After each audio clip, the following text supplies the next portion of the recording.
Hemlo. Hello. Hi. Oh, Is my what's up, audio guys? working today? Testing. 1 2 1 2. Sound check mid podcast. Did I unbreak it today? Are we not broken? Hello. Yeah, Sorry. no, Sadly, I I do think- not have a Dr Pepper with me today. I'll have to get some of those. Or a Dude, pib. I'm on water. What is it called? A pib? Dude, Mr. a pib?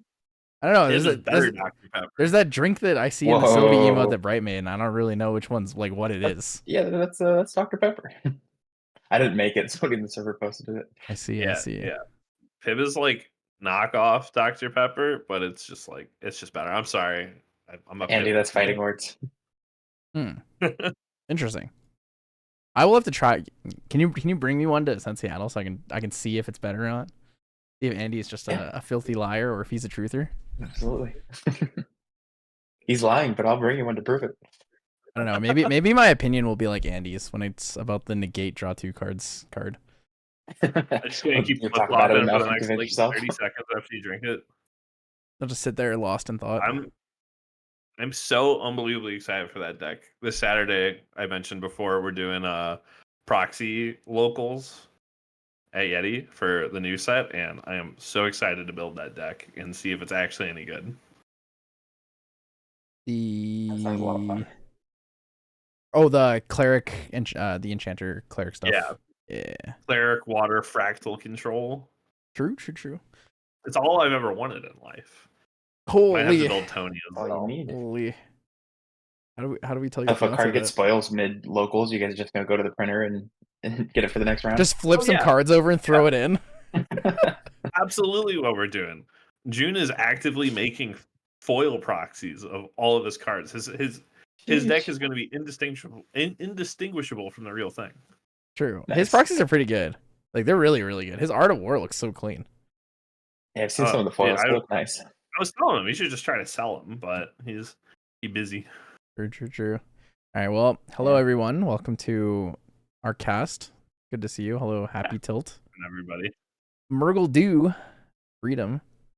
Oh my god, Poro in chat. Holy. Poro, what's it like printing a card for yourself?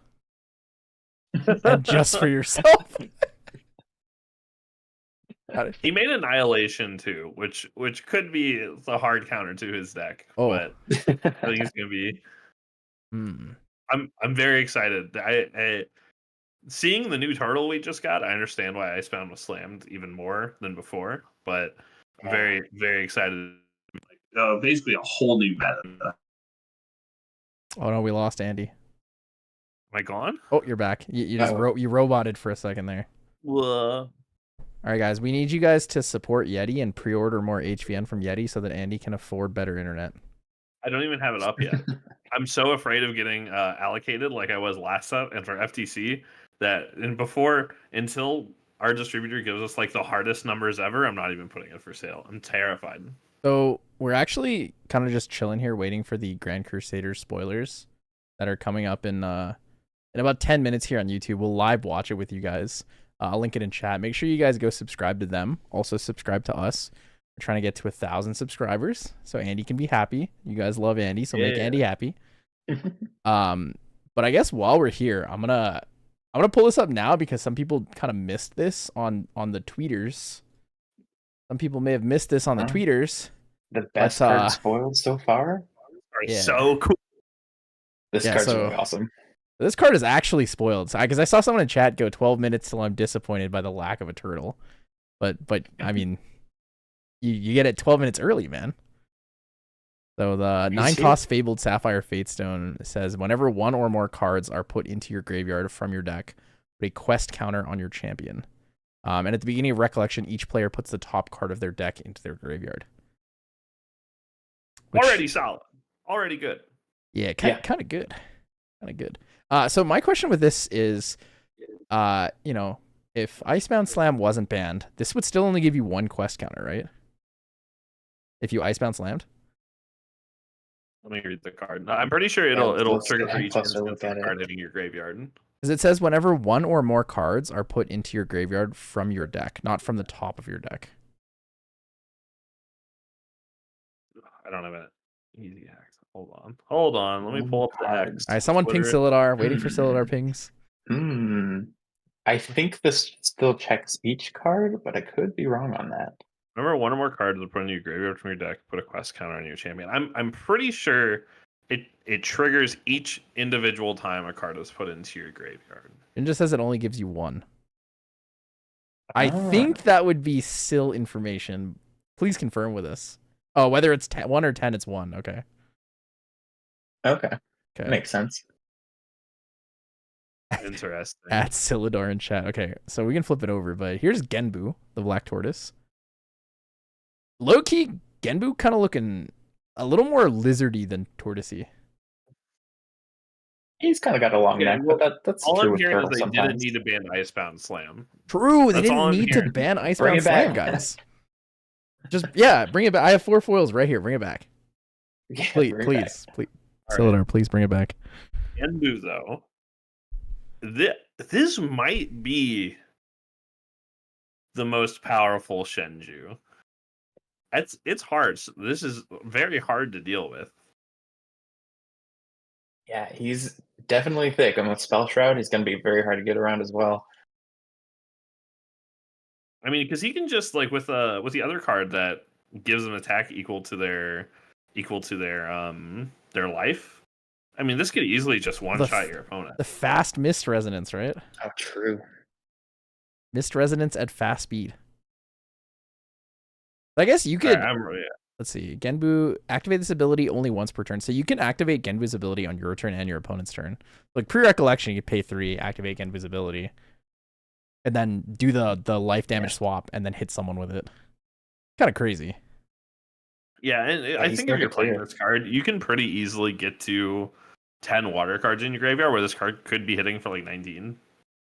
Okay, Chikaplu is confirmed. 1 card enters your grave at one time, 1 counter. 5 cards enter your grave at one time, 1 counter. All I'm hearing now, guys, is that IceBound Slam is fine, and bring it back, please and thank you. IceBound Slam is fine. IceBanned Slam. IceBanned Slam. IceBanned Slam. The name of today's episode's name is IceBanned Slam. IceBanned Slam.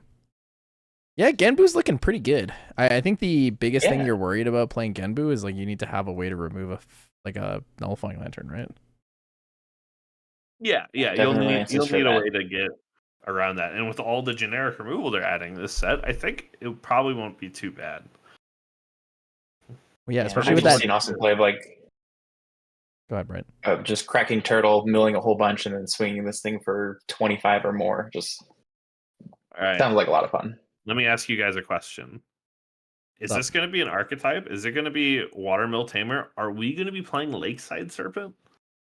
There's no way Lakeside Serpent is finally getting played. Are we going to be playing Lakeside Serpent? Just got to figure out the pride, requirement, and then I think you could see some play with them. I think you're more likely to see like, is Mistbound Cutthroat an animal or is it a human? Is it like a Selkie or something? It's not an animal, right? I think it's like I don't think it's an animal. I see. But there is that the other water tamer card. What the heck is it called? What does it do? I have one over here. What does it do, Andy? The good one that people are playing, Seaside Ringleader. Oh yeah, Seaside Ringleader. You got the turtles. You got the cow. There's something there for sure. I'm ready. Yeah, we're playing a turtle deck. Ringleader is good. Ringleader's good. I also love this art. He's like dripped out. He's got like a gold chain necklace on. I was gonna say, is this a new studio we haven't had before? Parhelion Studio Co. Yeah, so they've made a bunch of arts for Abyssal Heaven. So. They've actually made quite a few arts for HVN. But yes, they are really good. newer. This is their first like reveal of cards but they made a whole bunch of the spoilers and they look really good. Yeah, I'm a big fan. So then let me ask you this, Andy. Are you gonna play Mill Tamer or Mill Cleric? Or Fractal Cleric? For our proxy event, I think I'm still gonna go Fractal. Genbu just got released. Genbu did just get released. This is exciting, but I'm such a control player at heart that I would really want to play the new archetype of fractal control.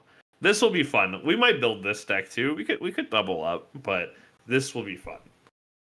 I really hope that somebody decides to try out like a new Tony build using the new Proxius card at your like new setup. I know it's legal everywhere, but I feel like a lot of people aren't really going to do it until after Icebound Slime's banned, so like in a week. Like this week, everyone's like, let me get my last Slime game in. Let me get my last Nico Icebound Slam game in. Yeah. Slimes are going to hurt for a while, that's for sure. I'm exceptionally excited to build Tony as well. I think it's just very cool. We'll get to like on the podcast when we actually start it more of like our thoughts on the ban list, but it took me a lot of thinking through to get to my opinion, which who knows, I could flip-flop in the middle of talking through it, but I am excited for the new format. Yeah, I think it's going to be nice and fresh. I think Baby Gray kind of puts a lot of players into like a lull while they're deck brewing of like, okay, well, we could put in the slime package, but I think this opens up more creativeness of we don't have to play the same cards in every deck. Yeah, I'm a little surprised that they didn't just hit Storm Slime instead of Baby Gray, but I don't know. Yeah, I think the specific reason is just because Baby Gray they can splash into other decks, and it was used in too many other decks besides Slimes. Mm-hmm. Yeah, it kind of cuts away that like genericness a little bit. Yeah, exactly. Because we kind of like if you've played like a lot of card games before, the one that really pops to mind for me is Hearthstone, where at the beginning of Hearthstone, it's like there's just tons of generic stuff. It's like no matter what you played for like the first like 2 sets or so, like there was a good chance like 20 of your cards were exactly the same, and then you just like change 10 of them. And that ends up getting like boring after a while. So I understand like a card game being like, this card is too generic. We need to like not let this happen. I agree with Shinjo. Storm Slime, I think Storm Slime is fine. I think Sylvia is fine in general. I thought Icebound Slime was fine in general, but I understand why we got the bans that we did. That's yeah, it's I think it's a really like nice way of putting it. I feel like I'm willing to take the heat on this one. I feel like there's a possibility that the development is based upon the fact that people are generally very unwilling to change. And it's more common. 100%. It's more common in smaller game communities. And I've noticed this through like a lot of I know it's a bad example, through a lot of mobile games, through a lot of MOBAs as well, and even like BR games. Oftentimes the devs want to put things in one direction and the community just can't follow it basically, or chooses not to, one or the other. And basically what happens along that regard is that even if you give 1,000 answers to someone, like let's say, someone's looking for help on something on their calculus homework and you give them 10,000 different ways to do it. If they don't want to do any of those, it doesn't matter. And eventually you may just have to change the problem. Yeah. Which I kind of feel like is what Icebound Slime Baby Gray is. Yes. All right. Into that point, I think the Grand Crusaders are about to start their spoiler. So if you want to switch over to that, and then we'll retouch on that. Bring it up in 3, 2. So make sure again, guys, like, subscribe, their video and us, please and thank you. Yeah. Go support them and follow us. I'm really worried this is going to be really loud. This part is untested. I'm scared. I like their thumbnail. I also like their thumbnail. Yeah, I like how they 3 fire cards. They didn't like blurred. They just like made it like really, really bright to where you can't read the cards. Yeah.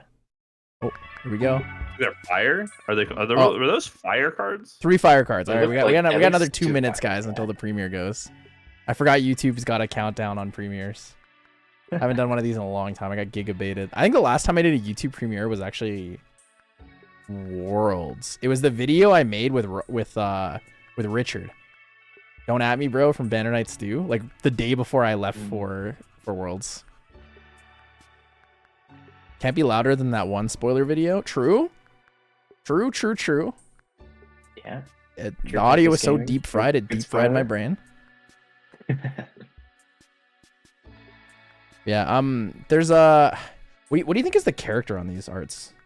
I was thinking about it because there are some characters in A and B that weren't like that didn't end up being named characters. Yeah, like that one fire lady with the axe. She was in a couple different arts. True. And But I've not the seen girl her in yet. Fireball. Also possible. I Oh think. yeah. Mm-hmm. Girl in Fireball. No, that's kind of like maybe a bad descriptor. But the girl in the new Fireball art for A and B, I feel like she's on one of the arts for the Grand Crusaders. I can see that. Ooh, yeah. Oh, and hold on one second.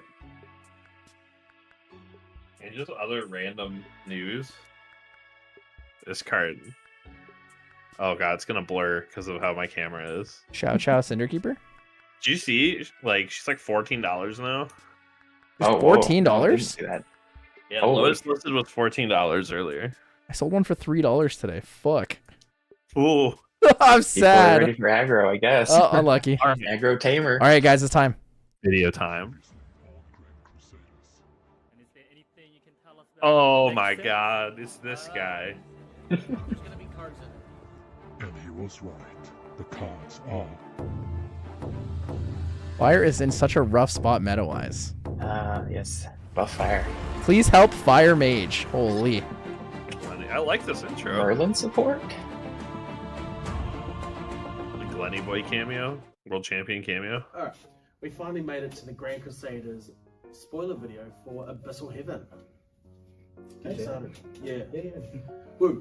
I'm Hamish, also known as Holy Samurai. Hi, I'm Freedom X15. Oh my god, that's what Freedom looks like? And today That's we're not gonna be Freedom. That's Told me. Freedom.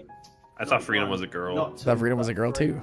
Beautiful spoilers for you guys. I met Freedom in real life. He's a nice Shout guy. out to Weebs for allowing us the opportunity to do this. Thank you. Thank you very much. Why do I have Really, subtitles? We're really hoping for it, so we're happy. They're speaking for it. English, guys. Why is YouTube giving me subtitles? Yes. Now, starting us off with the first spoiler. All right, let's see it. Let's see it. Take us away with that. Yeah. So here we've got an uncommon card, Glowering Conflagration. Fade and faster. It's quite a tongue twister of a name. Okay. A little Okay. fire It's a Fantasia. 3-cost fire. Nice little It's burn actually for a comes cleric. spell, Fractal. class Okay. bonus for cleric. Could be Kindle free free. too. Now you would have seen in Could the be. div stream. I really like the Axel Kindle and mechanic. I explained think that's really this new neat. mechanic. I Interesting agree. that there's You only may hits banish up to 3 champions. fire element cards from your graveyard. As you activate this card, each one pays Nullifying for one Lantern reserve stonks. cost of this card's cost. Yes. What it does is it deals 1 plus X damage. to Fire target doesn't scream champion, like a where X is Fantasia the number- archetype to me though. is X is the But amount we'll of see what the other stages two you spoilers control. I think Relic We of have a Dancing couple. Sparks, Now, you would right? have seen- It's like sacrifice card this looks relic, deal oddly 2 damage to familiar target champion or something, or 3. to another card. Yeah. It's a little I would agree. This looks counterintuitive. very similar but to I I don't got like think that so. one rock that does Well. 2 damage, cost Brutus, bonus put 4 him or in. whatnot. There's a few. I told you. Now capture him. Which one? No, I don't care which one. Get them both. That man's an imposter. That man is the imposter. Nice. Now, obviously, the True. difference between Alright, this see card card and that number 2. and reflecting missiles is that this He said Glowering reflecting. Conflagration is slow. I heard it, Poro. He said reflecting missiles. It doesn't have floating, Just like me that one time. but it can be used because it's got Kindle 3. English is it's hard. usually used as a it's basically a free casting spell. If Yeah. you've got the drawing the discarding gem. Final wisdom. Yeah, exactly. I thought this were 2 new cards for a second. The other thing I like about it is that. Mine just- I always Gotta forget see- that gotta Clumsy see. Apprentice got reprinted with new art. Dio-chan. Diao-chan. Is that what Again, It's I'm Andy's got me favorite again. card right However, there. if you're versing her and you've got this, So pretty. do you know how many Fantasia she's about to give you? Do you know how much damage you can get off with this? It's gonna be. Yeah, we've seen. Well, everyone pretty much has seen. This is a very. Well, I guess you could use that for fantasy like Yeah. So you basically can just like like build your level board 3. with a lot of Fantasias. I guess I don't know. It And seems then kind you can use of this to- counterintuitive. basically eliminating It's the Fantasia you threats, control, so it's or not like just you're gonna eliminating be- space. Yeah. No. Exactly. it could be just really like a nice, class bonus, beautiful for alternative win con, or maybe there's like an aggro list that's waiting to be brewed where you just play this for free a couple times. Do anywhere from like 4 to 5 damage, 6 damage maybe. Yeah. What's the rarity on this card? I can't Uncommon. see. Uncommon. All right, card number 2. Whoa. Pretty lady. Oh. Thank you. Our next card That's what is Freedom told me. Bear it with looked me. like. Lucian. Yeah. Whoa. Lucian Pyre Strategist. Oh my. It is a 3-cost Rise unique support? ally mage human with Kindle 3. On enter, you're gonna put a lighting counter on your Wait, arm. that's kind of crazy. Yeah, right. Beautiful. Interesting. Very interesting. Class bonus, That's pretty good. Remember, one or more lighting Power counters 3? are removed That's from the awesome. champion. You may rest Lucian if you do it power. I think it's cool that you can kindle Yeah, this, that's so the it main could just reason technically be for just it. like a free You're card, not especially in gonna be something like attacking Merlin with where you're not 0 like attack damage. getting rid of a lot of your She's cards out of 3 your health. graveyard. I think it Yeah. could be really interesting. I saw this card. Yeah, this and could I'm open like, up some space I'm for really like a impressed with Rise my Start card. Merlin. And Because you as play this down, you would get your have 3rd seen, counter. Spoiled already. True. The new arcane stuff. So then she that came effectively out. reads draw a card and 2 out of power. 3 3? beautiful That could be cards pretty that good. Well, the other thing is she But also. this could just Merlin fit right into Marketplace Rye. works great Hmm. with Rye. Yeah, you're right. I'm excited to Rise 2 enlightenment experiment with counters? Lucian and Rye is on arcane enter 2 stuff. in line. The, Yeah.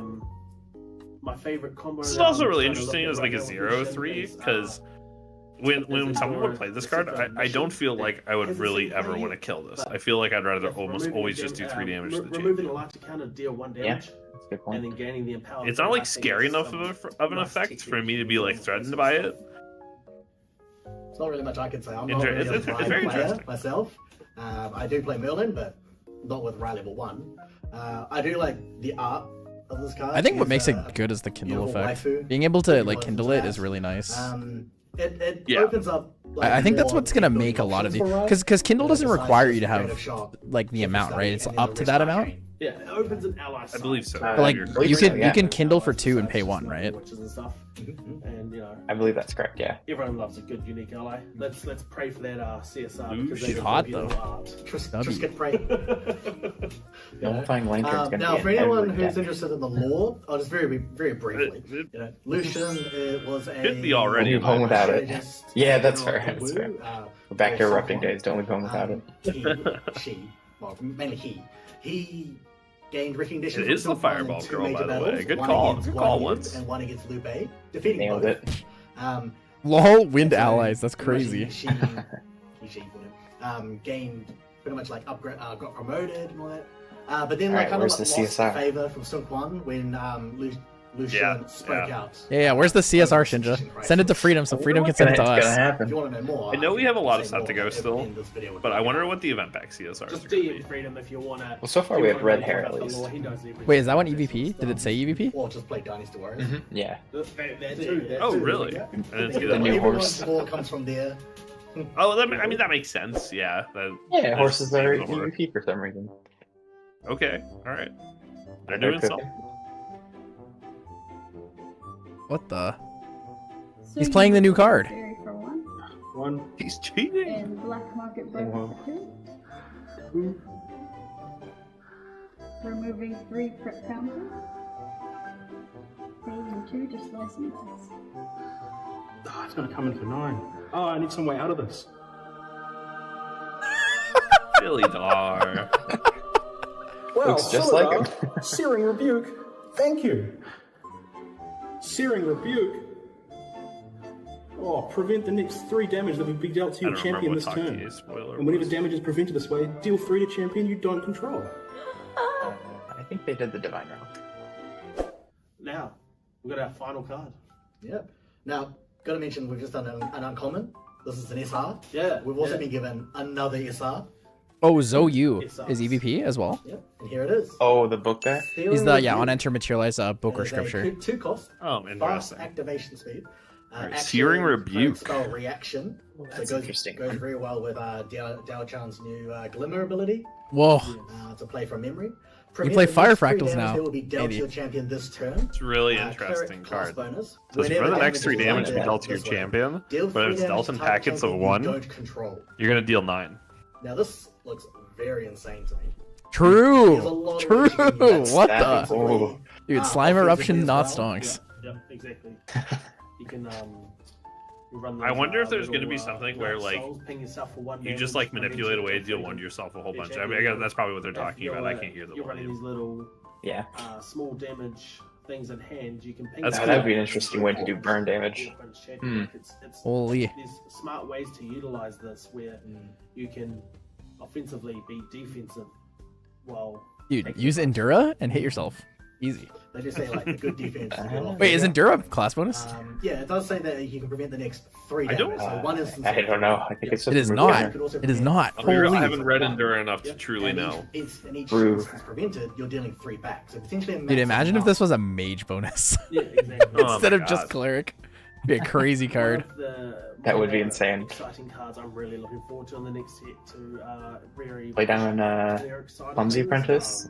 Draw 1, deal 3. Not bad. Oh, true. Clumsy Apprentice into the Ignite the Soul. 6 Which is quite damage. exciting, you know, with the rise of Arasana Wind.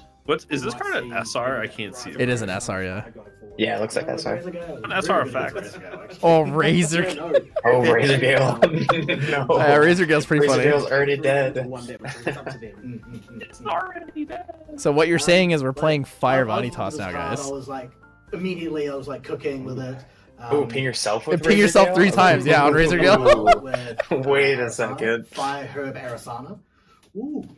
Actually kind of She neat. needed some support. That archetype. That is kind of really. neat. I love it pretty much found a line- I when won't card say games what line it make is. cards like this where you can use there's a pretty good chance that Cinnamon this card will Timber, never see Slash any and play. Burn, Kindling Flare. But there's and you also a just chance like that this a card is sparkle just line like or something. the right cards get And printed and this potentially card just you broken. could, if you high roll Yeah. really Yeah. well, I love it. by I turn love 2, you it. can actually do 21 damage with this card. That sounds pretty nasty. Like, literally cannot, like, if they beseech to level 1. You know, when you think about it, it's like prevent 3, deal 3 is like That's quite scary. pretty good for It's super 2. high roll, you know. And then you can prevent 3 If you deal wanna more know- than 3. Just message me if you want to know the line. I mean, Or you there's some can find out situation where yourself. this just wins you the game. I mean, That's they go for what lethal, you the go surprise, I have lethal. True. Right? Yeah, being a class bonus is a little probably So oppressive to those game are plan. Like you beautiful. can't just like stick it in any like fire Fireburn deck, but I like it. It's and I'm really looking forward to what the next set brings. I like Searing Rebuke. Where It's Abyssal cool. Heaven's going to take the current meta. We've obviously seen some cards revealed that. I think I'm more inclined to like cards that are more limited by class bonuses. Just because I feel like it's a little too easy to make a card broken by just not having a class bonus on it. I agree. And like, it's also what the class bonus I'm largely excited. I really want to try limits. Galaxy Arms. Like, Also, I mean, like like, IceBanned Slam, for example, right? That's me. That has class bonus. Yeah, the class bonus is it costs 2 less, and I've never seen anybody use it. Dude, I even do like how they do. even the Nico like, decks some don't play cards it. don't have class bonus, so you can, you know, it doesn't feel like a game like Flesh and Blood where you're forced to play certain cards. It's still open. I do like that. Hey guys, don't forget, do the thing right here. Click this button. Oh, you can't see my mouse, but I'm hovering. Click that and click this. Please And that one. subscribe to Grand Crusaders. It was awesome. Also, please subscribe to us. They do And online try to orders, ships get to that overseas, 1,000 order subscriber. Abyssal That's our Heaven goal for the through year. them, and it'll be beautiful. Wait, I think he just gave you a shout out. Like and subscribe this video. You know. It sounded like it. Yeah. Or maybe it was Card Merchant. I thought they were talking about the Yeti leak for a second. I was like, wait a minute, what? Marketplace. Yeah. Just Oh my god, Mitch like got a and shout out. subscribe to all the great content creators. Mitch. Nah, fuck that guy. Mitch. Thank you to Weeds. Mitch didn't even come on the podcast today. He was, I asked him, and he said, ignored me. The next big tournament, which for me is Melbourne Ascent, and then Nationals. Let's do it. Oceania Nationals. Yeah. And then Worlds. Yeah. Worlds. Got my True. super VIP. We good to go? I didn't. Nah. Awesome. Thank you very much. See you next time. All right, bring it back to us, guys. Alright. Those were some good cards. Yeah, video was good. These guys are Yeah, cool. I really liked it. You guys don't forget, subscribe to them. They're really cool. Mm-hmm. All right, so we got Genbu, which was pretty cool. We got the 3 new Fire Cleric Mage, both, I guess, depending on which ones. Support cards leaked. The interesting thing was 2 SRs. 2 of those cards are SRs. Yeah, it was. But I think other than that, we have a pretty full cast here. So we'll probably just jump right into it. I'm gonna click the record button, and then Andy, you want to take us away? Are you ready for it? I'm ready for it. All right. Welcome, everybody, to the SPP podcast. Today's episode is IceBanned Slam. I'm here with Brytwing and OnceInLuv. Hey, guys, how you doing? Doing well. Thanks for having us. I'm sad my IceBound slams are banned. My foil Sad set, IceBanned Slams are banned. I didn't even play them. Yeah, And they're R.I.P. banned. Yeah, that's always going to be rough just with that stuff. But speaking of ban lists, today, big topics we're talking about are ban lists, the new Proxy Evolved cards. We're going to also be talking about the Abyssal Heaven print run, which was released by Silidar pretty recently. And then we're going to probably review some spoilers when we have time. So we'll go over the banner restricted first. Instead of going through what the devs like wrote on the article, I'll leave a link to the article below if you guys want to check that out. But we'll go over some basic things. So just jump in right here. The first thing is we have a new Proxy Vault card. So a new Proxy Vault card. I'll try to make this bigger. See if that works. That works. So Perfect. we have Reciprocity, Dorumegia's Call. Is a 1-cost Regalia weapon, Guardian Sword. It is a 1-powered 3 durability weapon, and it has 2 Tenoris class bonuses. First one being, as long as you control 2 or more domains, you may activate this card from your material deck. So that applies similarly to how you can activate Scepter of Lumina under the water conditions, and you can activate Polaris under the Arsonic condition. Or just Cleric, I think. The second Tenoris bonus is remove a durability counter from Reciprocity, rest, and then negate up to 1 target upkeep trigger. Then if you control 2 or more domains, summon an Automaton Drone token. So, Andy, you want to lead us into this? What are your thoughts? So this card is really, really cool. I think this enables a lot of the domains we saw from, I believe it was MRC when we got them, that had like pretty oppressive upkeep costs. I think one was like you have to banish 2 cards from your graveyard at the start of the turn or get rid of it. That's Andy. And, You're thinking of Keep of the Golden Sashes. Even the Golden Sashes, it makes it the first card your opponent plays on their turn cost 1 more. Yeah. I think this card is really good. I think this is what Tony wants because a lot of the time you're just already going to have 2 domains. And being able to play a card directly from your interior deck, even though this does cost 1, is going to be powerful within itself. Even if you're not going to be using it for its upkeep cost or negating the upkeep triggers, having a 1/3 weapon that you can swing with and maybe clear some things off the board is pretty strong within itself. Thoughts, Bright? Yeah, I think this card is really good. Basically everything that Andy said. I think another thing that this can be used into is that Tony aggro deck that we're seeing. Anytime you get a card that can be activated from your material deck, it's going to be just immediately more useful than a lot of different cards just based off that line of text, because everyone knows we could use material deck cards for way more than just just materializing per turn. This I see pairing really well with like Blazing Throw. And even with like Varuk, because you can negate the upkeep with it, swing with it, and then throw it. So I see this being very strong as well in aggro, as well as the level 3 Tony. So I think this card is super well designed. I really like that it had 3 durabilities. I think that's the perfect amount for it. And I think this card is going to see probably some immediate play. This card and that concept synergize with Honed by Fire since it's a sword and it works that way. So Honed by Fire have a class bonus? I don't believe so. I don't know. Honed by Fire does Refurbished not. is You just back, get though. +2. Oh, it does have a class bonus. Class bonus is the durability counter. Okay. Interesting. I see. Yeah. But you can play Refurbished. Put that on You there. could play Refurbish. True. You I think it's just nice that archetype printing is becoming a thing with Proxy's Vault. Like Proxy's Vault cards have aimed to fill the gaps in archetypes that don't see play at all, and they make them somewhere between playable and really, really good. Right? Cards like Stone Scale Band were really, really good. Nowadays, Scepter of Lumina is the card that's like really, really good. It actually just recently moved up to category 2. And then the most recent one would be Polaris, right? Polaris coming out is a really big thing. So moving back to the banner restricted list here. IceBound Slam, IceBanned Slam to my heart. IceBanned Slam. And rest in peace, Koroks. And Baby Gray Slime. are going to be banned February 17th.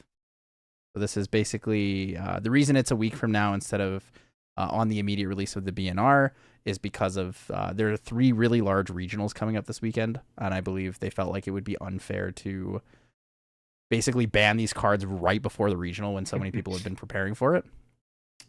But yeah, I mean, let's talk about this. I'm really curious what you guys think about both cards. Andy, what should we start with? Baby Gray Slime or Icebound Slime? I think we should start with Baby Gray Slime because I think this is the one people aren't talking about a lot. I would like to hear Brightwing's thoughts first on this one. Yeah, so this is I think a really good ban, and not necessarily because the card is inherently broken or busted, but just because it's easy to splash the slime package into so many different decks. So I think banning this card opens up a lot in terms of deck building. I know a lot of times when I'm deck building, the first thing I think of is, okay, what if I make this wind? Okay, and what if I end the slime package? That's like the first thing I go to. One of the decks that I had cooked up really early on was what I was calling Slumbra, which is slimes and Umbra. And it ran Diana in the slime package, and it just you keep so much influence by running the slime package that you just can splash this into so many decks. So I think this card was more specifically banned for that reason over it just being very good into the slimes. I think in slimes by itself, it's a good card, and I think it's fair enough to keep. But I think because this card was leaving its intended purpose, that they had to throw it away. But yeah, I'm happy to see this card on the bad list personally. What do you think? So my problem with Baby Gray was that it did like one or two too many things, I think. When we look at the card, so it's a 1/1. So obviously stat line's not like crazy, right? It's just super basic. Intercept is one of the main ones. The second one is being able to draw a card off of this if you reveal 2 slime cards. The third one is that you can choose those slime cards from hand or memory. And then the fourth one is specifically that it draws to hand and not to memory. So this card ends up having like more efficient reach than like I think any other norm card out there. Because my biggest comparison with Baby Gray Slime is I look at Baby Gray Slime and I look at Windmill Engineer. Windmill Engineer requires you to reveal cards in the same way, but it also requires you to have 2 element-specific cards that you show, and then you draw to memory instead of hand, and it doesn't have intercept. So like while I sit here and I think Windmill Engineer is a great card, I look at Baby Gray Slime and I think this is just significantly better Windmill Engineer. So I'm happy to see that it's getting banned, but the reason that I'm happy to see that it's getting banned is also because instead of just errataing the card, they're banning it and they're reprinting a new version of the card that is more restrictive to what the intent of the card was originally. Because this card released in a tribal deck that was focused on slimes, and removing it from that is like really tragic because the base product becomes kind of irrelevant. Or becomes a lot weaker in that sense. So that's unfortunate, but the fact that they're reprinting it with a new version that's going to focus on that makes me okay with the ban, and I feel like I'm very confident and happy with the way that Weebs adjusts cards in this game. Yeah, I think you both touched on some really good stuff where it's not that the card necessarily is too powerful, because we've been seeing right now, especially in IceBanned Slam meta, that like this card is like not getting tons of results just because it's being oppressed by IceBanned Slam and stuff.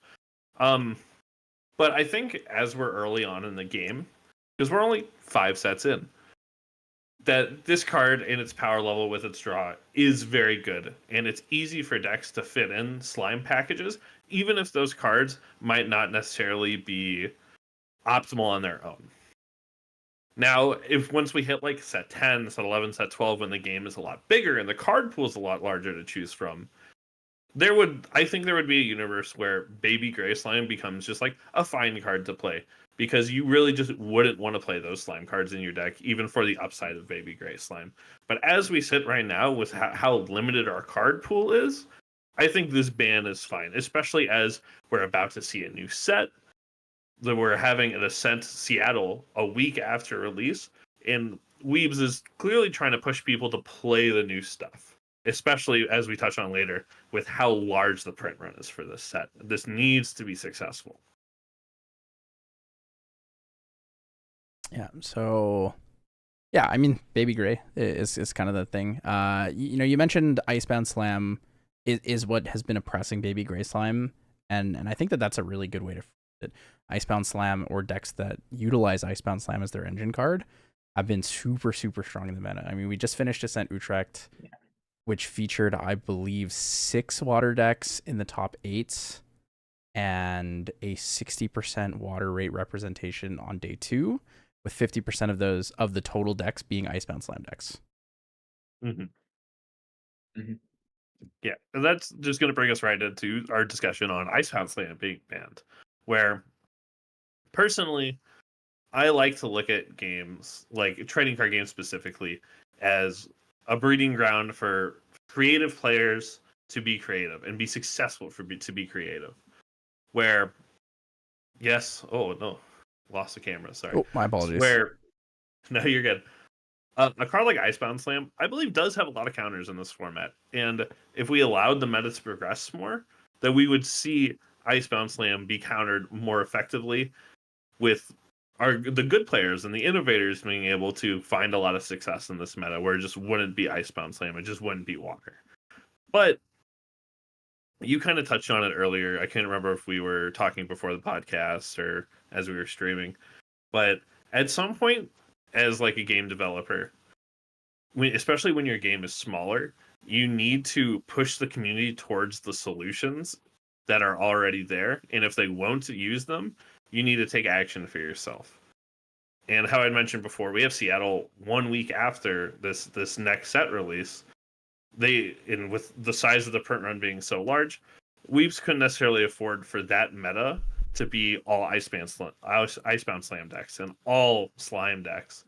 So some action needed to be taken to where, while I think it would be better for like the top end of players being able to play into that meta on such short notice, I don't think enough players would do that to where Icebound Slam and Slimes wouldn't just have a massive representation still. Yeah, I think an interesting part about this card is, like Andy was saying, this is used in a lot of decks, so it makes the meta very predictable. So when you're doing things like regionals, you can plan for things like Icebound Slam, because it's going to be in almost every deck, and you can make those counters for it. I feel like our counters for it were lacking a little bit. You can either counter one effect or the other, and then sometimes this would just high roll you, and it didn't matter if you had a counter or not. Which I think is the reason that it's getting banned, is our counters weren't good enough. And I think we're getting more counters in this next set, but then, as Andy said, devs want to avoid it just being all Icebound Slam again, and then those people who figured out the counters have the answer for it. But I do think oppressive cards like this are interesting because they kind of define the meta to which allows rogue decks to kind of slip in, because suddenly you're playing cards to, stop the Icebound Slam, and you're going to be 50-50 battling this deck, and so you can actually kind of sneak in some wins and some successes based off that, which is an interesting, idea when you have cards like this. But overall, I think right now this card definitely needed a ban, mostly because the answers you currently have are also in water, so then everyone's just playing water, because to stop this card, you have to be in the same element, which is brutal, because then you're also playing the card, and then you're playing a game of chicken while figuring out who's going to Icebound Slam first. So I'm happy to see this one on the ban list as well. There's not too many counters to on attack triggers with attack cards. There are a few in the game. So playing at Ascent Santa Clara, I played Fire. So my only real option, or I guess my only realistic option, was Under Fire, which proved to, even if I did manage to like fizzle the effect of an Icebound Slam with no mill, I'd still take 4 in a lot of cases, right? Which is difficult because it scales further into the game where you are just dying faster and faster. It felt like these water focused decks were like really, really very high damage burst setups, and it didn't feel like the water that we knew, even though water allies with Dungeon Guides existed for so long. Like we knew bursting with on water was a thing.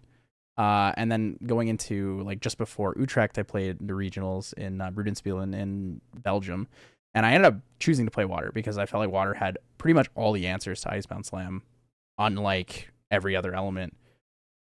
Which made me really think about it when I was casting Utrecht. I was like, man, it kind of feels awful that a lot of other elements like don't really have an answer to this. Like in wind, I think if you want to actually play a wind card, it has to be like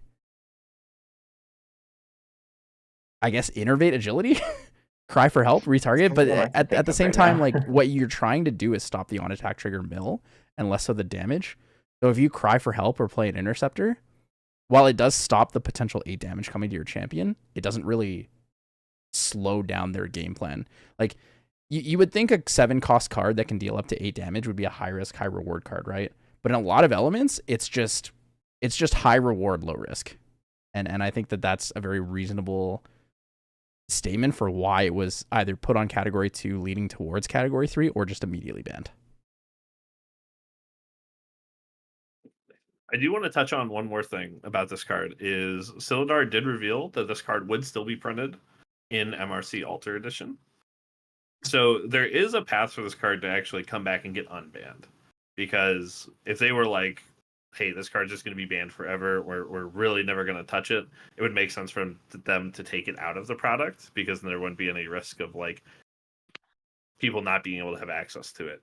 But the fact that it's going to stay in MRC Alter, one, might just be how the company wants to do things going forward. But also, it does show that there is a possibility for cards to actually come off of the ban list, too. They're not unbanning your reckless, Andy. Not happening. Yeah. Whereas what they said with Baby Gray Slime, they pretty much said this card will never get unbanned because they're making a brand new version of it. Mm-hmm. Yeah. I really appreciate the transparency when it comes to the ban and restricted list as well, right? They always talk about, I mean, you can see it as we have it on screen here, but they put out a pretty detailed explanation of why they think the card is unhealthy, what they were planning on doing or what they did plan on doing, what they're going to do, and then also the reason why, right? I think it's really, really important to explain the reason why. But the next part of it is when they say, a new card will replace Baby Gray Slime in the upcoming Recollection Sylvie Slime Sovereign Light product. I think that's, really important. And the other thing with this is they're also saying it'll be found in booster packs of Mercurial Heart Alter Edition. So that means like you can get this card as singles a lot more realistically than just having to buy another like sealed product. Yeah. Hopefully we'll get new Baby Gray foils in MRC Alter as well. Ooh. Oh, there we go. True. Okay, so theoretically, if they ban the card and they're planning on printing a new one, it can't have the same name, right? It would have to be named something different, even if it was slightly different. So. I'm not sure. Yeah, I think so, but I don't know. Yeah, we haven't had that yet. I think it's probably a safe bet that it'll be a different name, but I don't know. I see. So, it'd be really funny if they just added light at the end of it. Baby Gray Slime Light. Interesting. So along with the changes to Icebound Slime and Baby Gray Slime, obviously they're moving up to Category 2. They will be moving to Category 3 on the 17th. Scepter of Lumina has also come up to Category 2. So this means it is considered a very problematic card and is being heavily watched. It's no longer like we're keeping our eyes on it. It's like we got the binoculars on. We see you, Scepter of Lumina. We see you and your triple dungeon guide, deal 15. So, yeah. Let's start with Bright again. Bright, thoughts on Scepter of Lumina going up? I think I've said this a lot to my playtest groups and stuff like this. I think this card is just done. We've seen this card. It was helpful for when it needed to be helpful, but is now overstaying its welcome. And I think the biggest part of that is we're not even using the full effect anymore. Hardly any decks ever use the damage of this. They sometimes will do that as like a bonus. Oh, hey, happen to get an extra 4 on you. But this card is just being used for draw 2.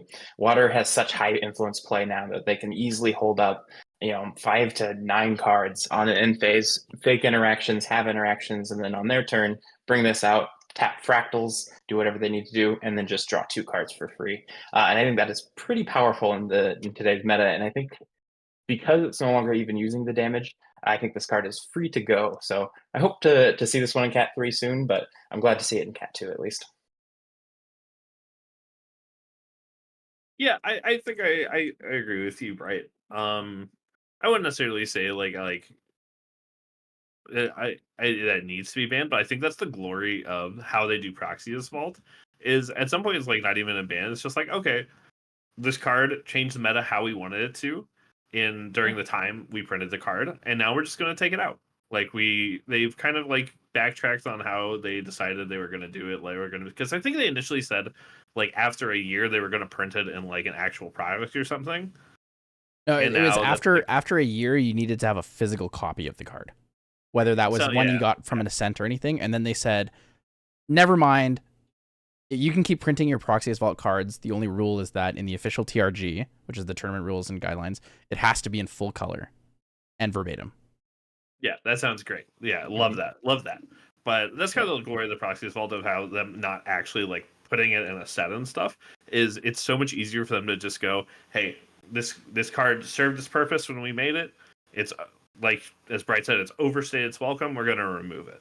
So I could see, especially if like Control Water becomes really, really good next set, that the card gets removed in order to take one more +1 away from Water.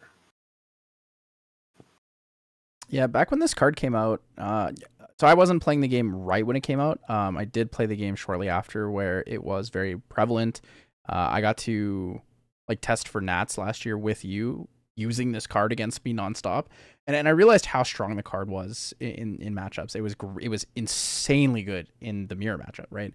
And it required you to play around the card so much, which worried me, because I felt like if you have to play around this card more than most other things in your deck, you know, I'm concerned that maybe this card is like way too strong, right? And it proved to be pretty good, and it didn't really have too much of a place in Worlds, as well as MRC. But once A and B came out, this card just like turbo to like top of the list, one of the best cards in the game.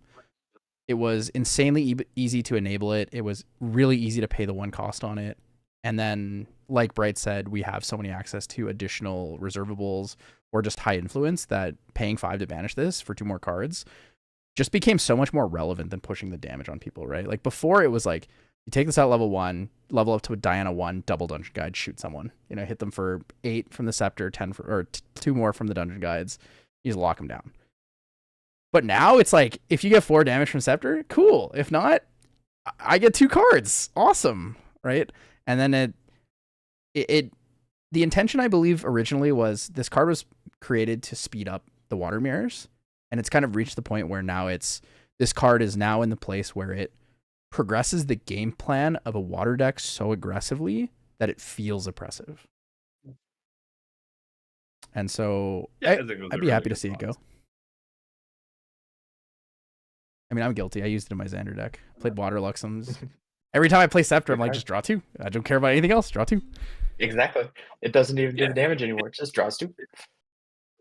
There is a universe where, like, let's say the next set comes out, and with the new Divine Relic, which we might show, where there is Andy, one moment. Your audio. That and Scepter of Lumina could, you know, they could change Scepter of Lumina to maybe they remove this current iteration of Scepter of Lumina, and they print something that does exactly what Scepter of Lumina does, except it removes the draw clause. I mean, they can do a lot of things with Proxy's Vault, which is one of the great things about this game. And the great things about Proxy's Vault is they can kind of shift and change things how they need to shape the game how they want. Andy, I'm going to need you to repeat that because you kind of DC'd midway through your statement, and it got real laggy and real body. Oh, man. Laggy and real body, hold on. I think if you're still watching my stream on Discord, maybe close that. Oh. Yeah, let me close that. Oh, you're back. It's already cool, it's instantly better. Or sorry, you were saying about Scepter of Lumina. I think there's a chance with, you know, how they're trying to slow the game down in this next set, with, as we've seen with the Divine Relic being able to kind of shut down ally builds a lot, is they could do something with Scepter where they could, ban the current iteration of Scepter, and then they could possibly print a new version of Scepter in Proxy's Vault where they just remove the draw clause. There's a lot of fun things they can do with Proxy's Vault, because sky's kind of the limit, since, you know, they're not really real cards people have invested in. So if they really feel like, hey, this draw clause is too powerful, but we think aggro would benefit from still being able to do this damage, they could make those kind of changes very seamlessly. Yeah. Yeah, I love Proxy as well for that reason. I mean, we've already seen it with Stone Scale, right? Stone Scale was just slightly overtuned, so they just knocked it back a little bit. I love that they're able to do that with Proxy, and they can do whatever they want with it. It's brand new. It's not like anything else. So speaking of Stone Scale Band, Stone Scale Band was actually recently removed from Category 1. So that used to be on here after it was errated in, I believe, Chicago. It was errated, and then it was added to Category 1. It stayed there through Toronto and Santa Clara, and it was removed in this most recent BNR. But 2 cards took its place. So Lost in Thought has been added to the Category 1 section here, and Polaris Twinkling Cauldron. So which one do you want to go over first, Andy? Let's go left to right. Let's go over Lost in Thought. Sure. So yeah, I could start us off on this. So Lost in Thought, I think, is an interesting one to see on here. I like this card's design space. I think right now it is a little overtuned in conjunction with Scepter. I don't know if anyone's ever been Lost in Thoughts for 5. Pay with those new cards, pop Scepter, recollect. But you pretty much just lose the game after that happens. It's really, really rough. And I think this card is slightly overtuned for that reason. But I think with the if Scepter was out of the picture, this card would be a little bit a little bit even because you're going to get it just off the draw. But this card scales crazy amounts.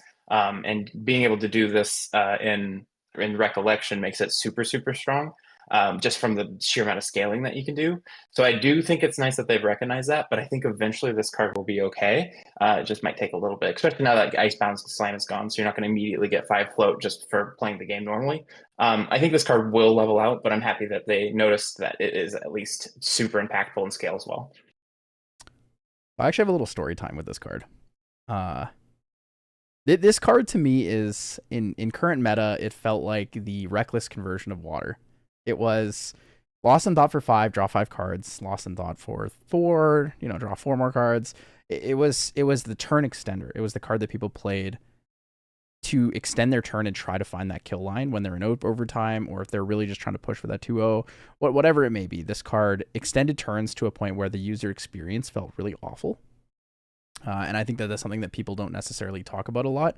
I think user experience in this game is something that is not mentioned or talked about, but it's actually kind of relevant. And I think it's the reason why, even though Reckless Conversion in current format would probably be okay as a card for balancing, I think it would be awful to play against it because of how long it would extend your turns. Besides that, though, the story time I actually want to talk about with Lost in Thought is at Ascent Chicago, we were sitting in the VIP room, and Silidar came up and said, "What do you guys think is the most broken card in the game?" And in this room, this was before we were excluding Korhazi Outlook in this conversation. But he asked, a bunch of us, what do you guys think is the most broken card in the game? What card should get banned? Most people said like Storm Slime or Baby Gray Slime. I think a couple people said that Slice and Dice was a little too strong. I was the only person who said, I think Lost in Thought might have an unhealthy design space in the game because it is a variable cost that can just do a lot of different things. And everyone at that table told me I was crazy. Everyone at that table told me I was crazy. I just like to say, guys, I'm not that crazy. A little bit crazy. But I do think Lost in Thought, while it is on Category 1, I'm glad they're watching it. I hope that with the new additions to Graveyard Interactions and such, that Lost in Thought won't be an issue when HVN rolls around. So overall, I'm happy that they're watching it, but I also think that it's not really going to be a problem, similar to how Bright feels about it. Yeah, honestly, I can't say my opinion is too strong on the card because, I think the theory behind the card when they designed it is, hey, floating memories are essentially a card for you, and this is a way to turn those cards that are into your graveyard into cards in your hand. Obviously, with Icebound Slam and a lot of mill strategies, that became a little too strong of a draw engine. Now that those are gone, like you mentioned, I think it becomes more of a balanced card just because you're not going to have that many floating in your graveyard just at all times. I still think it's a very strong card in water I was going to say water specifically, but you can only really play it in water. But I'm going to be interested to see like how often this card still sees play in like more control decks, just to be a 0 cost floating memory. I don't think it's necessarily as broken as it was now that IceBanned Slam is gone. But I, like you said once, I'm generally glad that they're watching it. But we'll see. I think it's much more balanced of a card now. And that's the really cool thing about ban lists is like it's not just you remove IceBanned Slam and the meta is the same just without IceBanned Slam. It is a cascade of effects on the entire meta. Yeah, like it's harder to enable things like Seaside Ringleader, right? You have less cards that mill. Like obviously you still have more cards that mill, right? Fractal Array, Tides and Bovines, but losing IceBanned Slam as another option does kind of affect the game plan with people's decision making and their decks. But yeah, there's one more card here. She's hilarious. She's got some funky nicknames depending on what region you're in. So Polaris Twinkling Cauldron. So Weebs is saying they're slightly worried that control decks such as Astra Arasana will take more of the meta share. And they're potentially worried that Polaris's effects are too strong with what they currently do. What are your thoughts on that? Go Andy first. We had Bright start us off a lot. I understand where they're coming from, especially with the new Divine Relic that really hinders ally and aggro game plans. And that with Polaris is kind of a 1-2 punch where you can't swing with your allies the turn they come into play.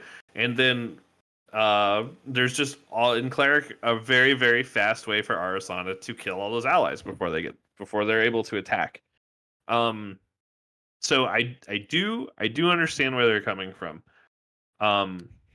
I think all of their fears with it can be changed if Polaris just becomes like a 1 cost or even a 2 cost. I don't feel personally like the card is that scary, but I would love to hear your guys' thoughts too, because like again, my opinion with this isn't like incredibly strong, but I know you guys have a little more experience of actually playing that Arasana deck, so there is more weight to your opinions than mine, in my opinion. Yeah, I actually don't have that strong of an opinion on this card one way or another. I think it's strong. There's no getting around that. It shut down allies pretty well, but I think allies are always going to have a bad matchup no matter what the meta looks like. It's just kind of people are always going to be prepared for them. I think the shuffling the Cosmic Bolts into the deck can get out of hand, so maybe there needs to be a cap on this or something along those lines. But like the deck went from borderline unplayable to now in the meta and good, so it's definitely a strong card. But I don't know if it's strong enough to need banning. I do think it's great that they're watching it, because anytime you get an entire board right for basically free, you got to pay attention to that a little bit. But in its current state, I think the card is fine. So it just depends on what the future looks like for it. I'm a little torn on what direction I would want the card to change in. Obviously, it being on Cat 1, I'm kind of happy to just see where it goes, and I'm glad that they're watching it. Like your suggestion, Andy, making it a 1 cost, I think it would slow it down. Like 1 cost, 1 influence, or 1 control banishment of sorts does make the card a little bit more. You kind of have to play around that cost a little bit more. But I'm not sure if it's like I want the memory cost to increase or if I just want the restrictions for damage to increase. Because a lot of allies can be cleared almost immediately off of going level 2, which means you basically never have to play a card that gathers. You can just I'm okay. That's an incorrect way to say that. You technically have to play the champions. You never have to activate a card that is going to give you more herbs, right? To be able to get most board wipes. Ace and Protector and Frostborn Paladin with a buff counter being the 2 main ones that have a higher life total. I feel like Polaris just instantly gives you the answer to both of those. So I kind of want to say maybe like if it was X-1 or X-2 for damage dealt, instead of just being deal X damage based on number of age counters on Polaris. I will say this about the card. I think until Arasana has a more significant win condition actually printed for it, I don't think the card can go anywhere. Because I don't know if you guys remember, I tried to play Arizona before this card came out, but you just could not win the game. Yeah. Just don't win. Yeah. Yeah, the generate cosmic bolts is really important, but I think, like we talked about earlier with Art of War, I think with the release of Art of War, that combined with Polaris might be a little too much at slowing down, because we live under that square/triangle where certain archetypes beat other archetypes, and this card plus Art of War feels really, really good against any form of an aggro deck, because I think it just stabilizes almost too hard. An interesting thing they could do with this card is just remove the ally part of it altogether and just make it generate the cosmic bolts. If it becomes too oppressive into allies, they could just do, hey, this just helps your win condition until we figure out what RA is going to kill you with. But until then, we don't need to nuke the board. We just need to put those cosmic bolts. I could see them doing that if it becomes way too oppressive in conjunction with the new Divine Relic. Yeah, absolutely. I could see that. The new Divine Relic is going to be a very interesting card to see in actual play and see how it does, because right now we're just theorying that the card's incredibly good against allies, and it probably will be incredibly good against allies just because it forces them to play a removal card for it. But until we actually get the card in our hands, we actually test it, we actually play it, I mean, there's a solid chance the card might actually just suck.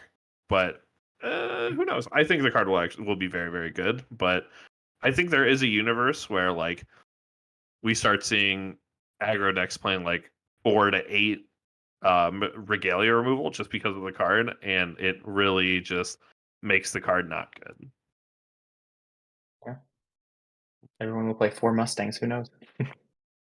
Yeah. 4 Mustangs, 4 reduced 4 ash. 4 Mustangs. True. A lot of the unstable fractals. A lot of other options in there with ways to destroy items. Is there anything else you guys wanted to go over on the ban list, the ban and restriction section, before we move on?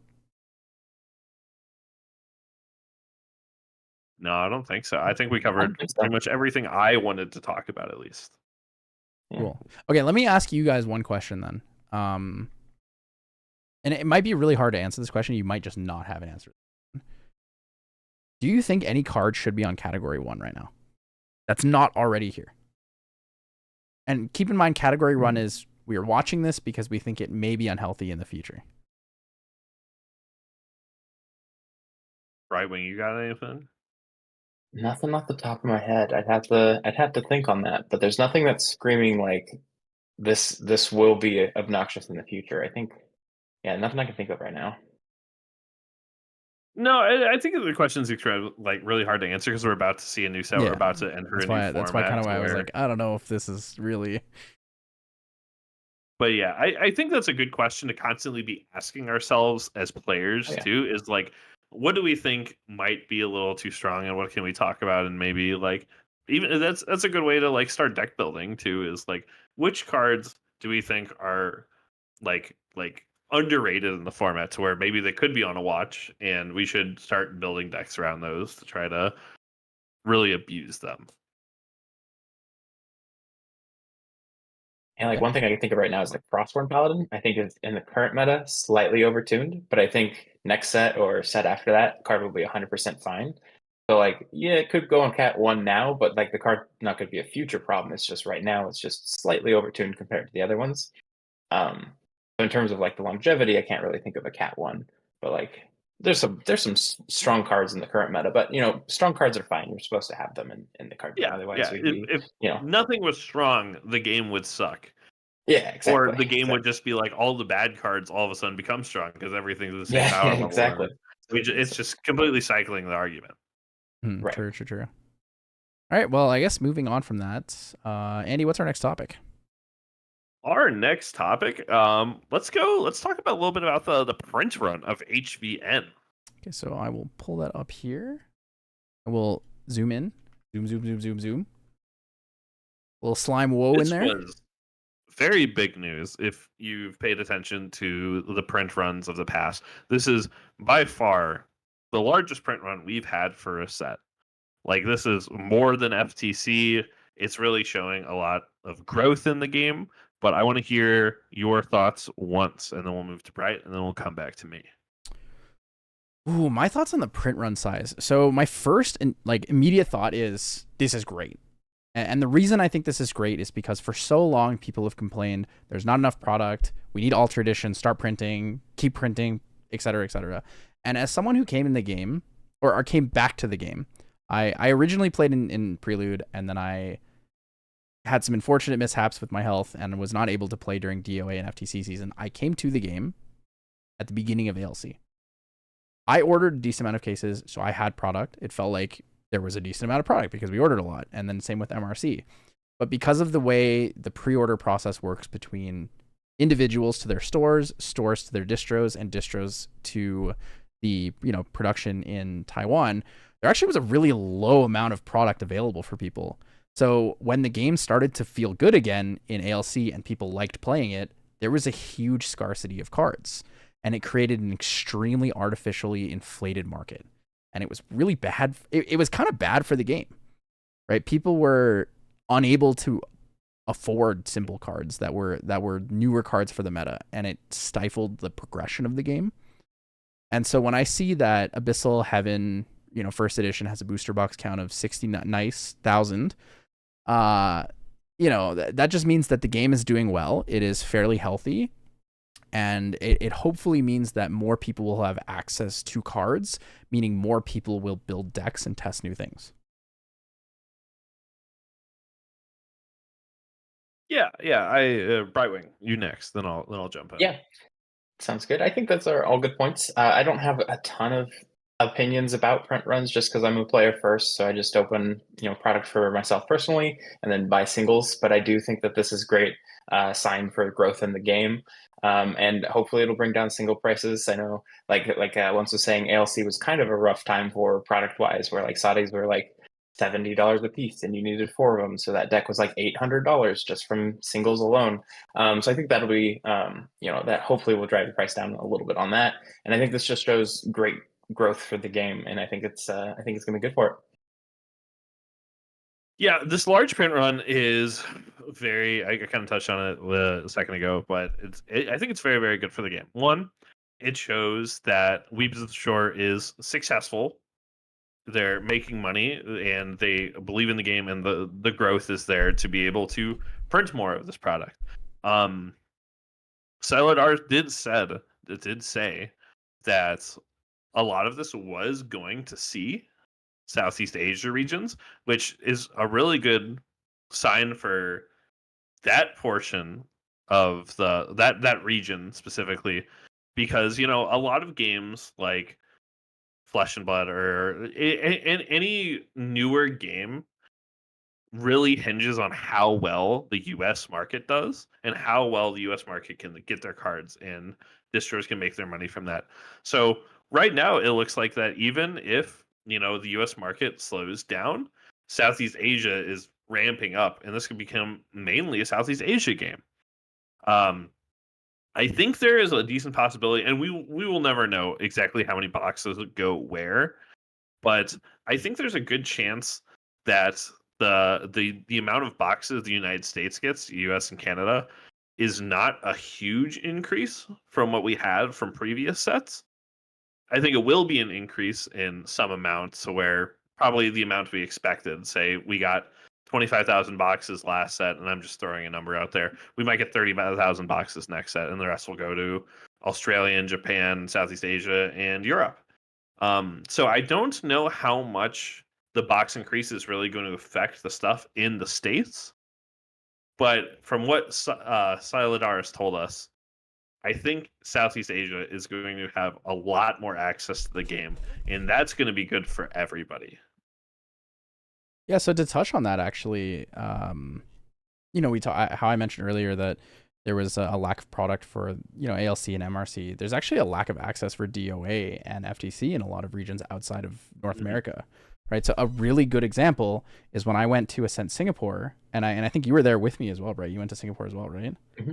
Yeah. Gentle Respites are 5 SGD, which means they were at the time like $3.75 US, while on TCG Player they were 42 cents, maybe 43 cents.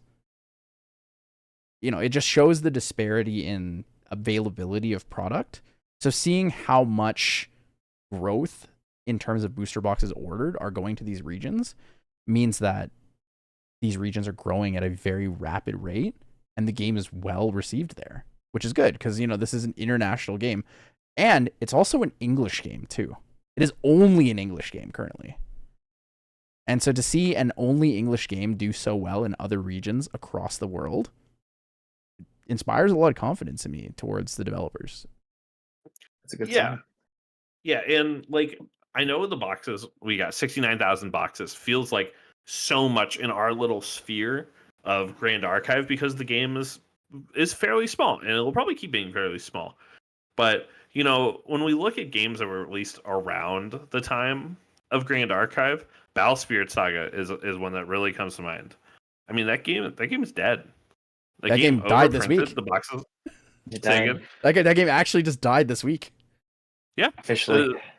So seeing the slow ramp on boxes and weebs taking their time and not getting greedy, I think has paid them a lot of dividends. To where I'm going to be interested to see how the market absorbs these 69,000 boxes. But with how we've seen the growth of the game just like pile on set after set after set, I believe that the market will absorb it fine. I'm not sure if boxes are going to be like $100 a box. I don't expect that. But staying right around map is like the sweet spot to where stores are still making good amount of money on the boxes, and the players can still get the boxes for a very reasonable cost. You touched on a little bit ago Alter Edition for like DOA being scarce and FTC being scarce. You know, I think they're doing good things getting those boxes back to players and back into distros. I know my distro, Southern Hobby, is currently out of Alk Alter and DOA Alter. And did they say they were going to stop printing DOA Alter pretty soon? So originally they said that, but I believe they've actually removed the clause from it. Okay, that's really good. We were looking earlier today. I had mentioned it in Merlin's Market, but boxes of DOA Alter are over $100 a box right now. So I think one thing that I would love to see Weebs work on is being able to get just copious amounts of those Alter Edition boxes into the hands of distros. So stores that want to carry the product have the ability to actually sell every set of the game. And I know we still kind of meme on FTC as this overprinted mess of a product, but at some point they're going to have to decide how they want to reprint a lot of those cards in order for the availability to be there. And so if players want to play Quicksilver Grails or like Fracturizes and stuff, they actually have a reasonable way to get them. Yeah, FTC had some super impactful meta cards that'll definitely need to find its way back into rotation at some point. Yeah. Gentle Respites actually just got reprinted with a brand new wonderful art. But Yes, I they mean, did. Fracturize, right? Fracturize and like Blanche. Fracturize is an expensive card right now. Fracturize and Blanche, I think, are the two really big ones that everyone's like, hey, we need a lot of these, and they're just not available. And personally, I think a perfect place to reprint those would be like SP3. Yeah. I think that would be a great avenue to where you're like, it's not in a set, it doesn't destroy the value of the FTC cards, but it puts so many more of them into circulation where they become available. Yeah, and in a fun way. SP is my favorite product line of Grand Archive. It's my favorite. It's so much fun. I fly to California every year just to open SP. I've got a ton at the foot of my foot right now where I'm like, I just want to open all of it. Exactly. This is so much fun to open. Yeah, so talking about the print run here, you know, we have 69,000 booster boxes of Abyssal Heaven first edition. So we do know that CSRs printed in first edition do not get reprinted. When the Alter version comes out, the CSRs are different. Also, so far, the URs have been different as well. They're different arts. And the Alter cards will have a couple unique cards to Alter. When we look at DOA first edition versus Alter, we look at ALC versus Alter, and then hopefully in the future MRC versus Alter. Things to mention that are different from this current set that is coming out and existing sets. So in existing sets, we had Material Deck versus Main Deck. Material Deck cards were short printed. Divine Relic was short printed even more compared to that.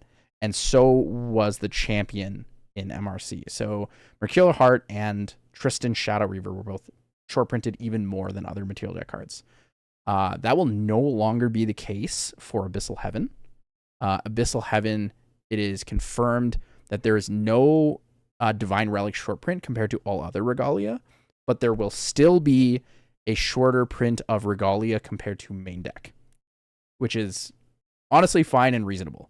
That's great. I suffered really hard on that. It took me 12 cases to get an Imperial Seal due to the short print, whereas I saw people open 3 boxes and get 2. It happens, right? You know, the RNG exists in this game, but I as a collector am really glad that it's not being short printed so much, because it also being a player, it kind of removes your access to these cards, right? Like if Imperial Seal was super meta, there's only so many Imperial Seals compared to like how many Quicksilver Girls there were and how many GCRs there were, right? You know, another point as a collector, something that the print run feels scary about is the CUR. So the CUR is still out of 72, which means the CUR hit rate is really, really low. 1 in 1,000 boxes. Yes. So I believe the hit rate has almost doubled between AMB and Abyssal Heaven, which is kind of concerning for collectors, as Path of Silver top 8 submissions last time required 2 of the current set CUR. So I don't know if there's too much to talk about in that regard. Maybe one of these days we can grab people who actually compete in Silver at a really high level to talk about that for the podcast. You know, obviously let us know in the comments below if you guys would be interested in that.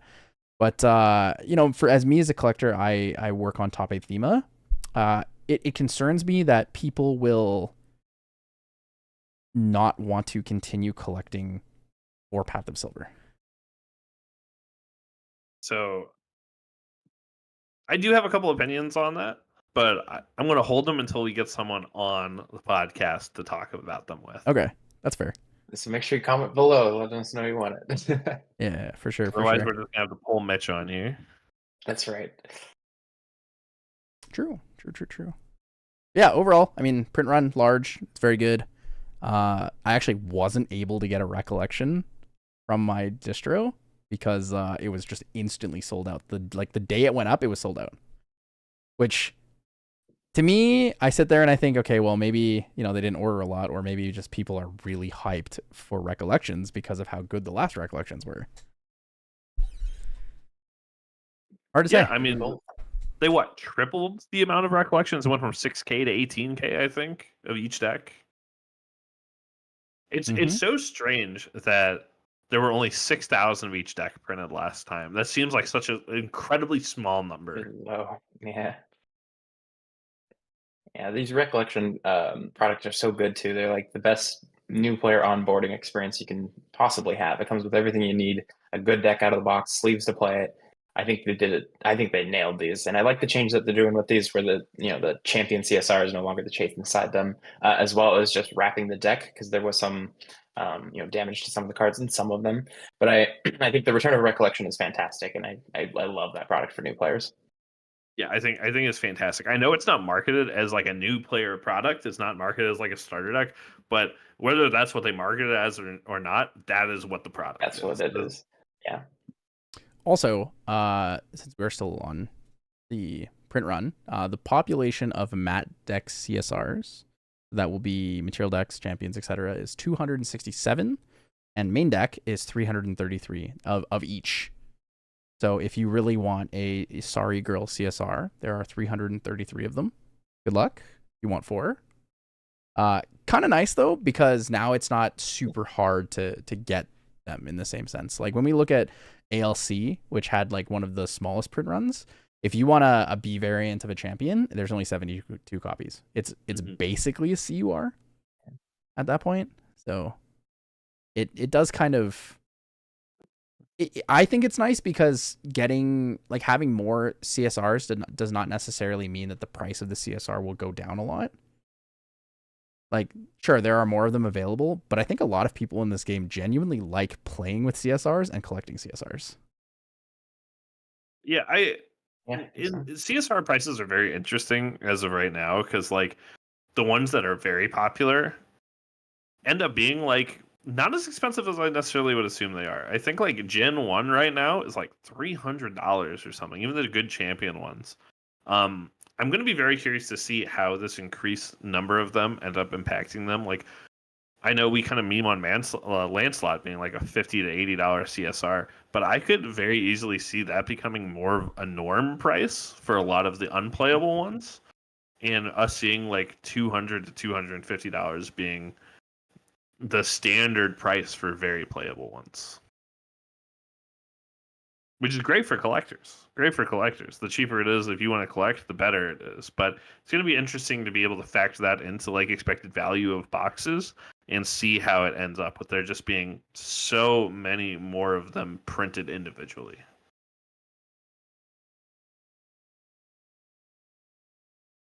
And anything else on print run stuff? I think that's all I got on print run. That's all I got too. Cool. I guess I'm not sure. I have one question. It's not necessarily print run, but it is a change to like the way products were made. What are your guys' thoughts on event packs being the black packs versus gold and silver? I know you will both have. I feel like you'll both have different opinions. One, Andy, you're a store. That's a little bit different. You store in a TO, and then Brytwing as someone who plays and gets EVPs. I'm kind of curious on both of your guys' opinions. I want to hear Brytwing's first, though. This is a wonderful question, by the way. I love this question. I do like this question. I finally get to talk about it. I do not like Black's EVP. I prefer the other one by a lot. For one, they're just hard to open. So I've actually damaged cards trying to just get them out of the package many times. I think they said they're adjusting those to give them more space for the next season. Okay. So that will hopefully be alleviated. Yeah. But I don't like having them all in one pack versus the silver and gold. I liked the silver and gold system because it felt a little better at locals. Hey, I won locals. I got the gold pack versus the silver. The hit rate doesn't really matter to me. Just feels a little bit better that it's different for winning versus not.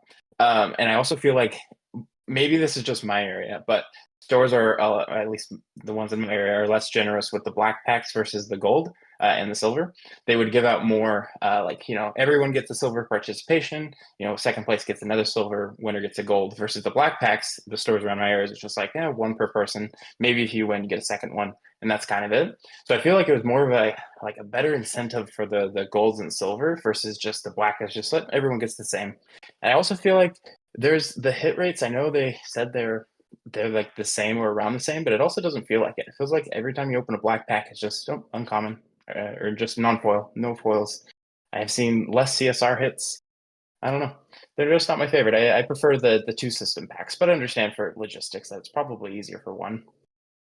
So before you jump into it, Andy, I want to ask a question for verification. The gold packs used to be, at minimum, it was a rare, right? It was a rare or better? Or was it? I believe so. Is rare or better, and then like a percent chance at a foil?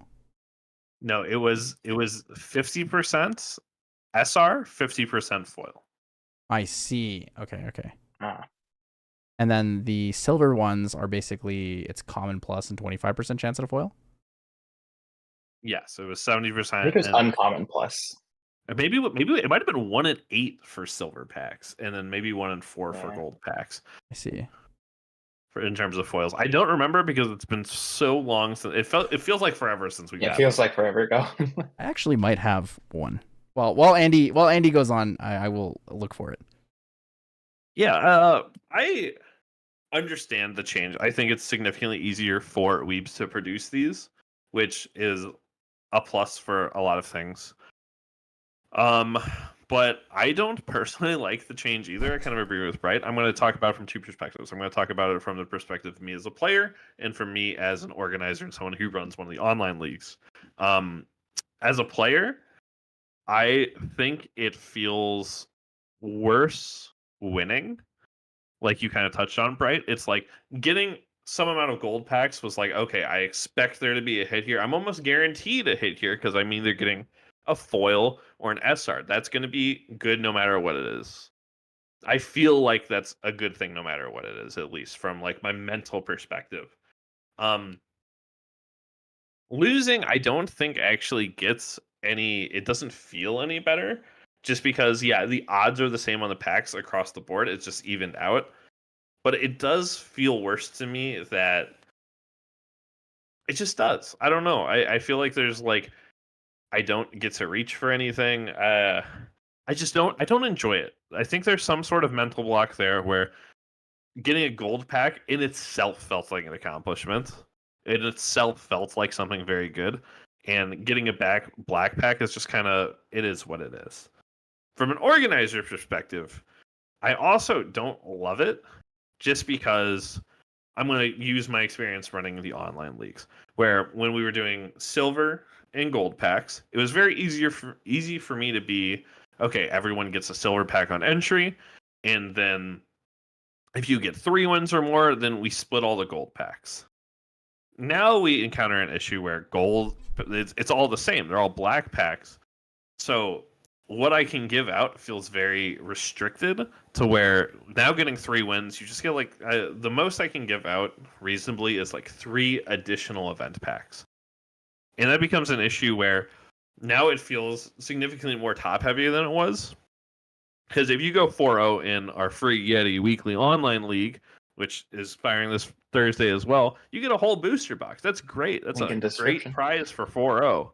And it was a great prize for 3 wins because you got like 3 to 4 gold packs, which the value of the gold packs were pretty much guaranteed to be, like a lot of the time, at least on the secondary market, they were like $10 or more for the gold packs. And now it's like, I kind of have to balance between, okay, how many black packs can I actually give out, especially if we're getting like 50 to 60 players a week. It becomes harder for me. And it just becomes worse for the players because there's not like that defined line of prizing to give out. So it's rough to like guarantee things to where I can't be like, okay, if you get 3 wins, I'm going to give you 6 black packs, because what if all of a sudden we have 75, 80 players play, which we've had before. And now, okay, I don't have enough actual packs to go around. So it's a little rough in that regard. I did like the silver and gold. I understand why we've switched, but I would almost wish they went back. It's very insightful from both of you. I'm actually a little bit surprised that you both agree. But now that I've heard you talk about it, I'm no longer surprised.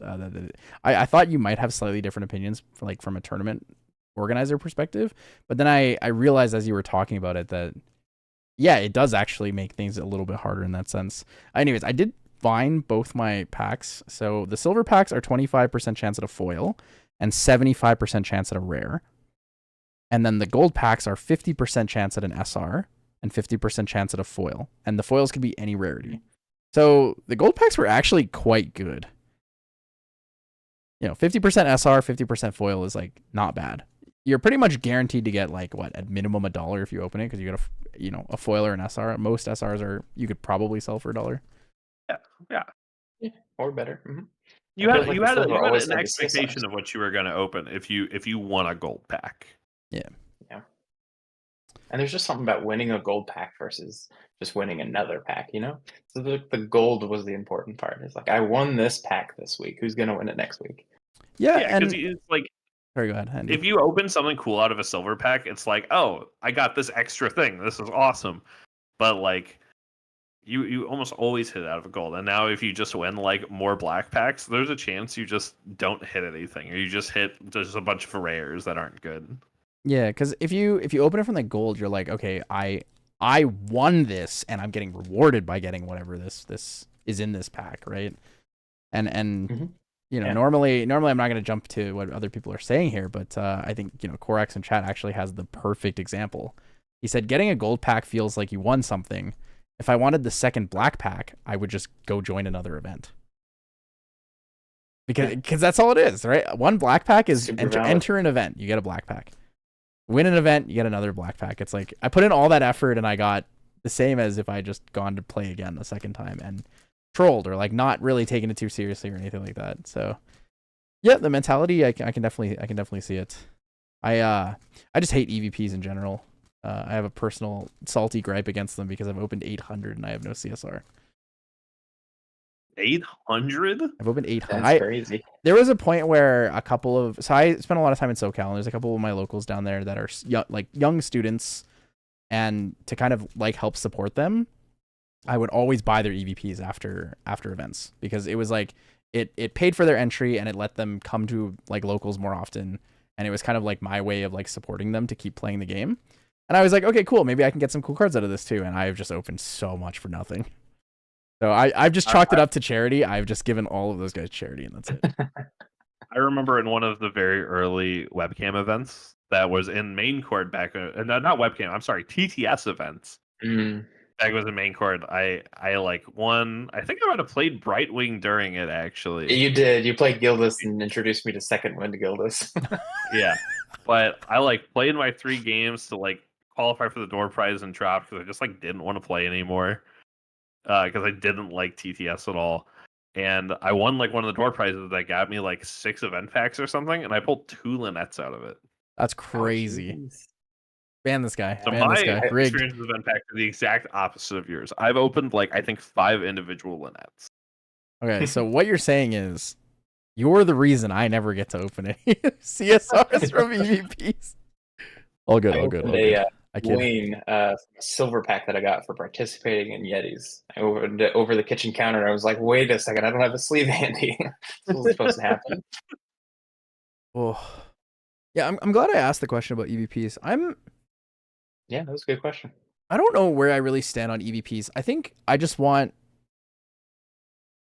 like I want to say that I want more EVPs available to people so that they can give out more to people that participate in local events and stuff. But that also kind of skews the print run because the cards are directly from there. I almost wish that there were more CSRs per season's EVP and maybe unique foils to EVPs. I actually think that unique foils to EVPs would be an interesting subject, because I know we have them already for Sapphire packs, right, which are the recollections. I think it would be interesting, and maybe it's too much. Maybe I'm crazy with this idea, but I think it'd be interesting to have like a small pool of like, I don't know, like, 10 cards that can come in only in foil. I think I agree with you. I love when games put cards in their like event packs. Like I think they do a good job with the CSRs. Don't get me wrong. The CSRs being exclusive are excellent. But I love the idea that there's like always a chase card. Where I think the FTC one, like there's like no real good chase cards. I think what was MRC? I think the Ominous Shadow. I wouldn't hate if they just put like one random like alternate art champion in there or something. That was just like, oh, this is a really good incentive for everyone to play this because you could hit like $1,000 card. True. I remember Lynette's at the beginning were $1,000. I remember when event packs were $1 billion for CSRs. Well, it's interesting too Nia because was like 800, Lynette was 1,000. It's interesting because the older event pack CSRs are the ones that have retained a lot of value over time, right? Like Gawain is, I don't know, 250 at most. What's the other ones there? Parsonet's maybe 250. Uther peaked a little bit during the times when Oath Allies were really popular. Uther, like you said, that that's like $100 maybe. And then we have like it's Nia, Lunette, and Arthur. Arthur's still not bad. He's like in 300, 400 range. Lunette's in the 400 to 500 range. Nia still sits in the 400 to 500 range. But then we have like I'm buying Delus and Juyings at $100. And I'm getting people to sell them to me, right?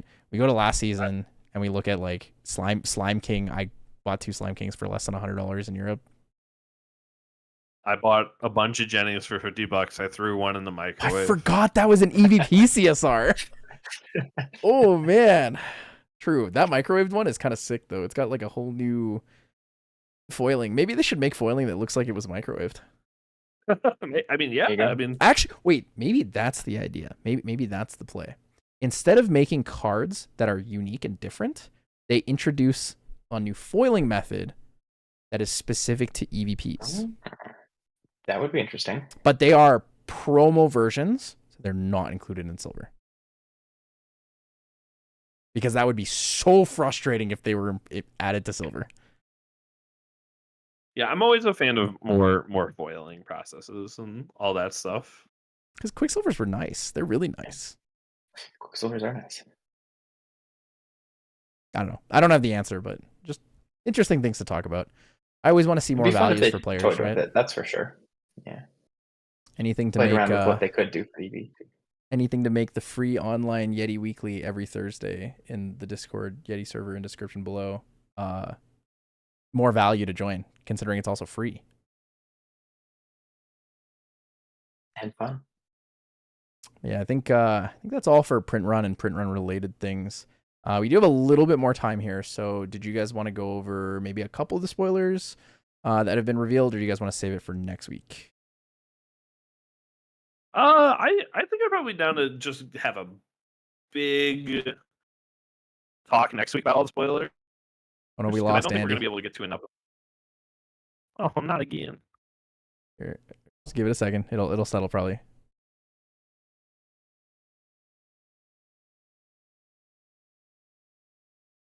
Okay, so thinking maybe we don't go into the spoilers today. We spent a lot of time talking about other things.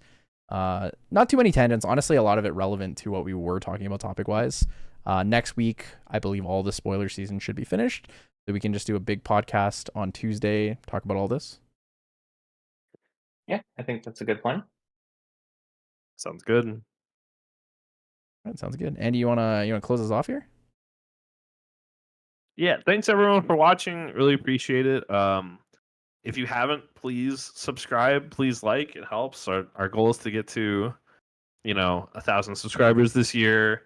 We want to just like keep making a bunch of content, and it's like carrot on the stick for us to make content if like we see like subscribers and the stuff. And if you like watching GA content, we're gonna be doing like box openings. We're gonna be doing more podcasts, and we do our weekly stream of competitive gameplay. So yeah, if you could just do that, would love it. But thank you all for watching. I really appreciate you just being here and listening to us talk. It's awesome. It's awesome that we have this platform. Yeah. And yet again, guys, if you guys wanted to hear specific topics brought up on a podcast, or you want us to actually focus on that Path of Silver one that we were yapping about a little bit, let us know in the comments below. We're happy to kind of just figure out what works for the community, what works for us. We are happy to make content. We're happy to talk about things that not everyone has access to, right? Like me being someone who casts for the game, Andy being someone who TOs for the game, running the online league. We have experiences and perspectives on things that are different. So, if you want to pick our brains, we're happy to talk about it. Yeah, and thanks for tuning in. If you want to see anything specifics, let us know. I mean, we can do any sort of content. We could start doing deck profiles, or more competitive side or whatnot. So just let us know. And thanks for tuning in. Yep. See you guys on the next one. See you.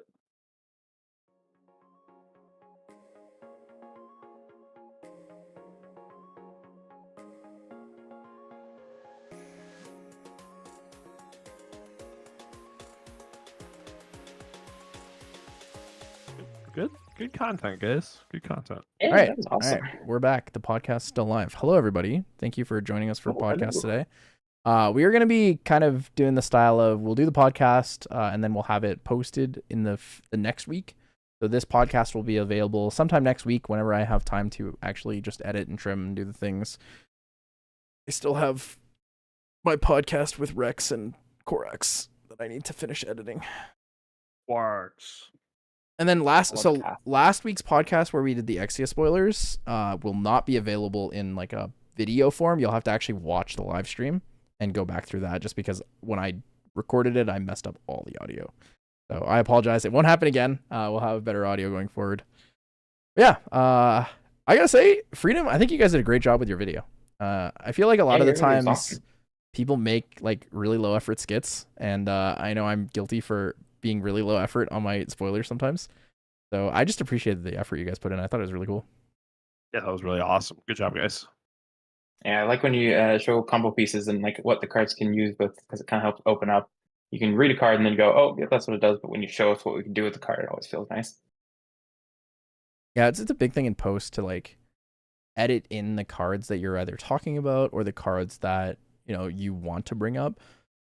It just makes things more visually appealing and easier to follow, especially for newer players. I think it's I think what you guys are doing with your content is really good, and I'm excited to see more. So keep up the good work.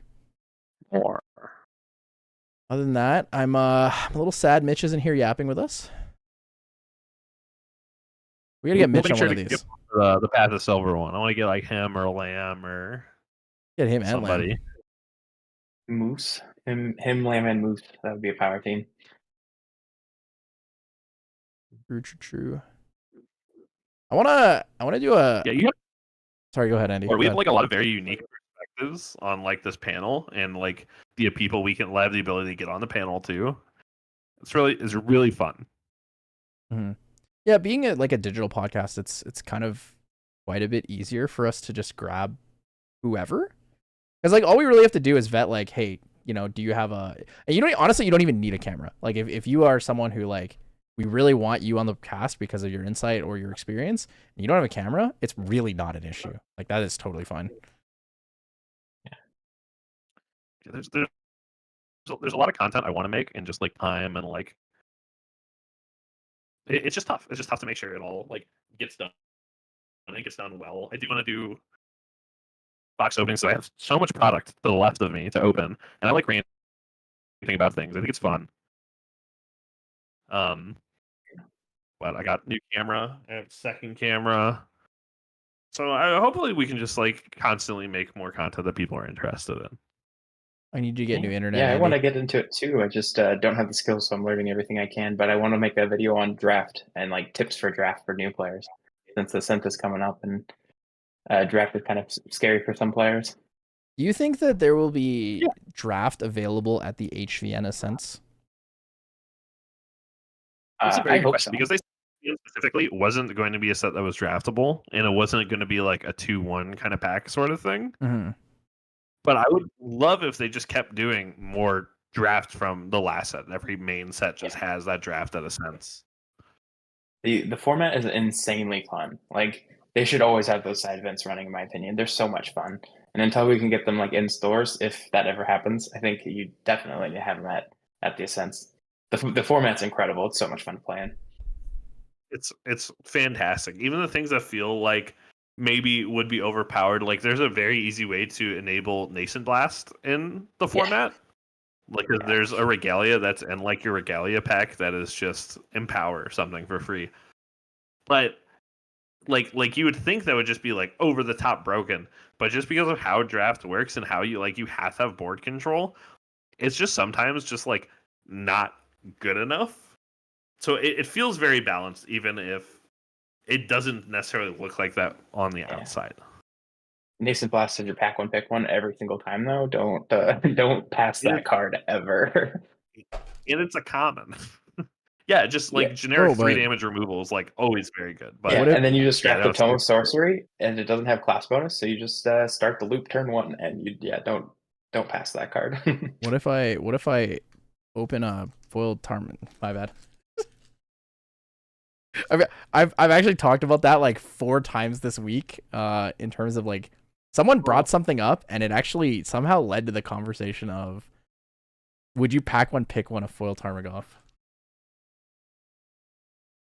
Oh, the old the thing? Magic thing, yeah. It wasn't. I don't even think it was a Pro Tour. It was a Grand Prix, right? Yeah. It was huge top level of Magic play. Yeah. I personally think you take the Tarmogoyf, especially with how expensive Tarmogoyf was back then. It was like the difference between like top 8 and top 4. It's just the value of the Tarmogoyf. Yeah. Tarmogoyf's a bad card, but like, who cares? You still gotta grab it, and then just win anyway. You're just down 1 card. That's gonna happen. Yeah, it was definitely a neat topic.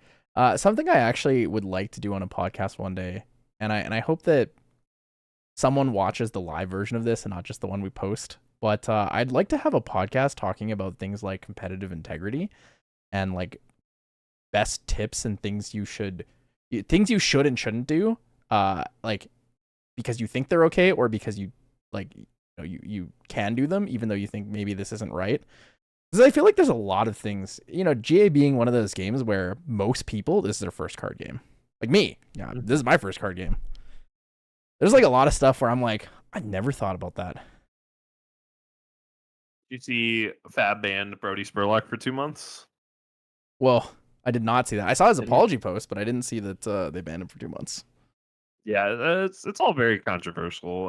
That whole situation was just a mess. But it's like talking about competitive integrity. It's a very important topic to talk about. Did they that I post would why they love banned him to, and like, go in detail? have conversations with. I think I don't want to like speak too much about it just because we'll talk about it at a certain point. But I think the judge program needs to evolve in this game a little more for the amount of money people are playing for. I think the competitive integrity of this game could be improved by like a significant amount.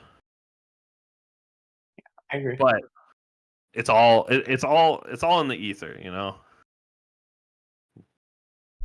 Yeah, we should do that. I wonder if we could get high-level judges from other games for a podcast on that and their opinions on it. It's so rough. Like, I bet we definitely can. 'Cause I can think of 2 people who are like fairly high-level judges for Yu-Gi-Oh! That would probably be pretty happy to talk about their opinions of like current judging in GA and like what they would want to see from it. Yeah, it's hard because like judging in every game is difficult. It's hard. It is a difficult job. It is a thankless job. And it's mostly volunteer. No one wants to go into an event, judge, and disqualify somebody. Disqualifying someone is like the worst experience. As someone who's had to disqualify somebody before, disqualify multiple people before, it is the worst. It's not fun. It's awful. I couldn't pay someone enough to do that. It's like firing someone, but like almost worse. And expecting judges to be able to do that is very hard at any card game, at any level. So there's like very good excuses to why competitive integrity struggles, specifically in trading card games. Across all trading card games, we have that issue in Pokemon. We have that issue clearly in Fab, as we just saw. We have that issue in Magic's actually pretty good at it.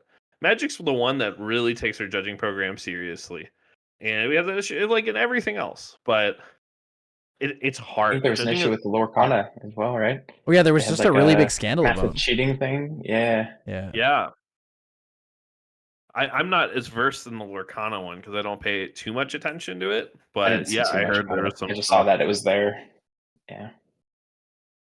Yeah, But yeah, there's it's a lot judging going is on. extremely difficult, and if you're not like Magic, like really, really pushing towards things being done a certain way, and event integrity being like the number one priority, cheating runs rampant. It just is what it is. People you think are your friends and think are clean will end up taking advantages that they're not supposed to, and it's just the nature of it. It's unfortunate, but if the rules allow things to be loose, players are going to play loosely. Yeah. I remember I had a conversation with Mitch one time. We were talking, and I was pretty new to the game at the time, and Mitch had only played a couple of events, mainly like early TTS ones. We were talking about, how the rules work in terms of like punishing players for cheating and stuff. And we basically deduced that there's like no reason if you are like trying to cheat, there's no reason for you not to cheat, which is like awful when you think about it, right? Because your punishment for cheating is like if you soft cheat, you get a warning, and then maybe you get a game loss, and then you just never do it again, and you manage to get through the whole event and probably do well. And I really, really hate that thought that like the rules don't work in a way that really, really, really discourage you from cheating. No, they don't, and that's a massive problem in every game. Bright, do you have anything to say before I just keep ranting? No, I say rant away. I mean, I think unfortunately I've seen it quite a bit of some of the ascents of cheating on a local level. But it's just hard to prevent. But I think having stricter policies against it makes it discourages it a little bit more. Like one said, there's not really any reason not to cheat because the worst case is you just lose that game and continue on. It took forever for a specific individual to finally get banned after multiple accounts of cheating throughout an entire event. And it's like, well, you cheated in every single round. How come you were able to do that instead of getting stopped at the second, third, or fourth time? So I think we could be a little bit harsher on that overall. And to add to that too, sorry, before you jump into it, Andy, to add to that, it's like that person gets banned and kicked out of the event. What about all the people that suffered because he beat them while he was cheating, right? Like there's no clean way to fix when you catch someone cheating and it's already like kind of like it's progressed, right?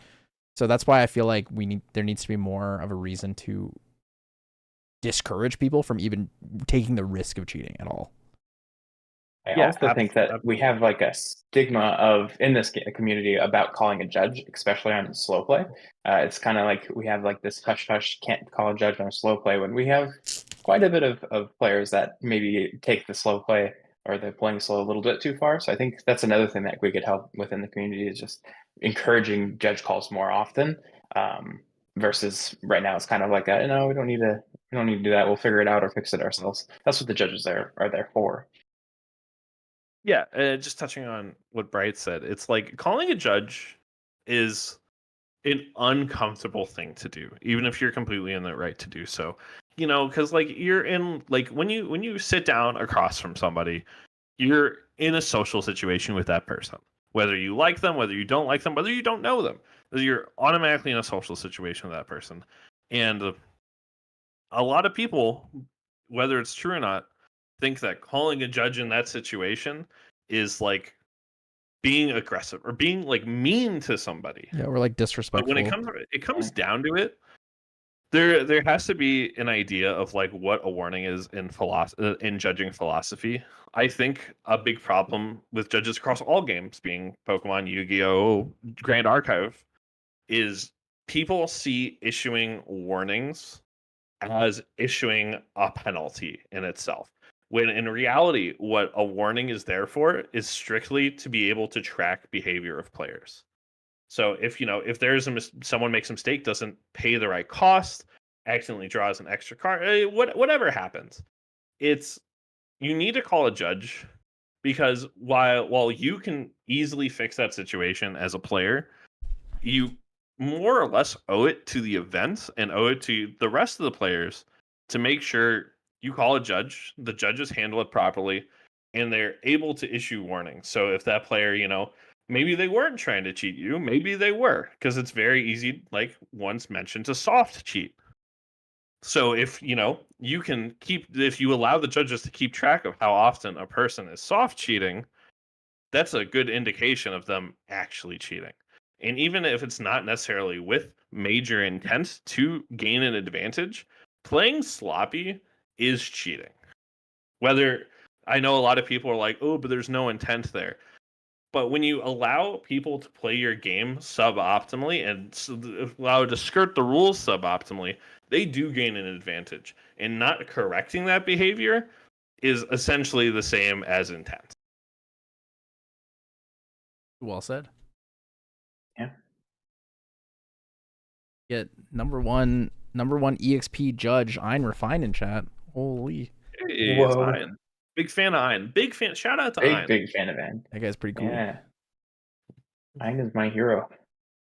True. But that guy is pretty cool. mean, I could talk about this for hours, just because, I'm around it a lot as an organizer. I've been around high level judges for games literally my entire life. Worked at Pokemon Worlds, done a lot of stuff. But it's like, especially in a new game, I think there's like a philosophy from the top down where you don't want to punish players too harshly because your player base is so small, where losing, 1, 2, 5 players to like calls they might not think are fair, like does actually impact the economy of your game in like I don't want to call it a substantial way, but it's like it's non-zero. But as this game has grown, we're seeing, I think Kuala Lumpur is projected to have like 400 to 500 players. There has to be a shift in philosophy if you want the game to be taken seriously. And I don't want to say like taken seriously in a way like, yeah, no, if you don't like disqualify a bunch of people, like no one's going to play your game. But, everyone's heard about the Brody Spurlock thing in Fab. I hear people who've never touched Fab talk to me about it. You know, Lorcana thing. It's wide reaching in games. When there's a lot of money on the line, people will do so many shady things in order to win that money. Because there's a lot of, you know, justification that this is a card game. It doesn't matter.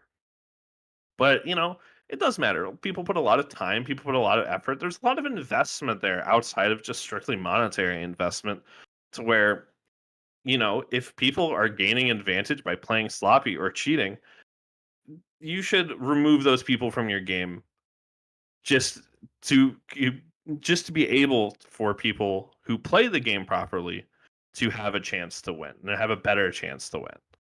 Yeah, we no longer live in that era where, you know, saying it's just a game is like irrelevant a lot of the time, right? We have between, you know, esports and I guess I would categorize TCGs in the same form of esports, but like we have tournaments and franchises that net multi-million dollars a year in tournament pricing, in sponsorship structure, right? Like even really high-end, high-profile TCG players are sponsored. They have teams, they have sponsors, stuff like this. You have to hold people accountable at the highest level. Otherwise, how could you ever expect to hold people accountable at the lowest level? Yeah. And I think there is a difference between like someone making mistakes at a regional or a store championship and someone making mistakes at an ascent. I think the more opportunity for new players to be involved in a tournament, as such as like a regional or store championship, the leaner or the more lenient your rules can be. Just because, you know, you don't want to disqualify people from like a lower level event just because they're unfamiliar with the rules. But once you get to ascents and you get to like nationals and you get to worlds, these are players you can very easily assume know the rules, and it's they need to know the rules if they're willing to play for that much money, if they're willing to travel, if they're willing to put that much investment into it. Yeah, otherwise you're just disrespecting other people's investment, their time, their money, their effort, right? Exactly. Yeah. Yeah, judge program, you know, we used to say judge program when, and now it's like, all right, judge academy when. Yeah, how are we going to refine this to make sure that I'm not saying the judges right now in Grand Archive are not good. I know a lot of judges in this game who are excellent. And like I mentioned before, like you never want to disqualify someone. Like judges are not built to be able to do that in any game. There's only so much training you can do and so how much you can compensate judges for coming to like make that like something that anyone feel they should do acceptably. And that's why it's very important to have head judges and like tournament organizers that, you know, are compensated well, are trained well, and can keep their eye out for things where people are possibly cheating or possibly gaining advantage, that are able to make those calls, those uncomfortable, those horrible calls, in order to make sure the event is played fairly.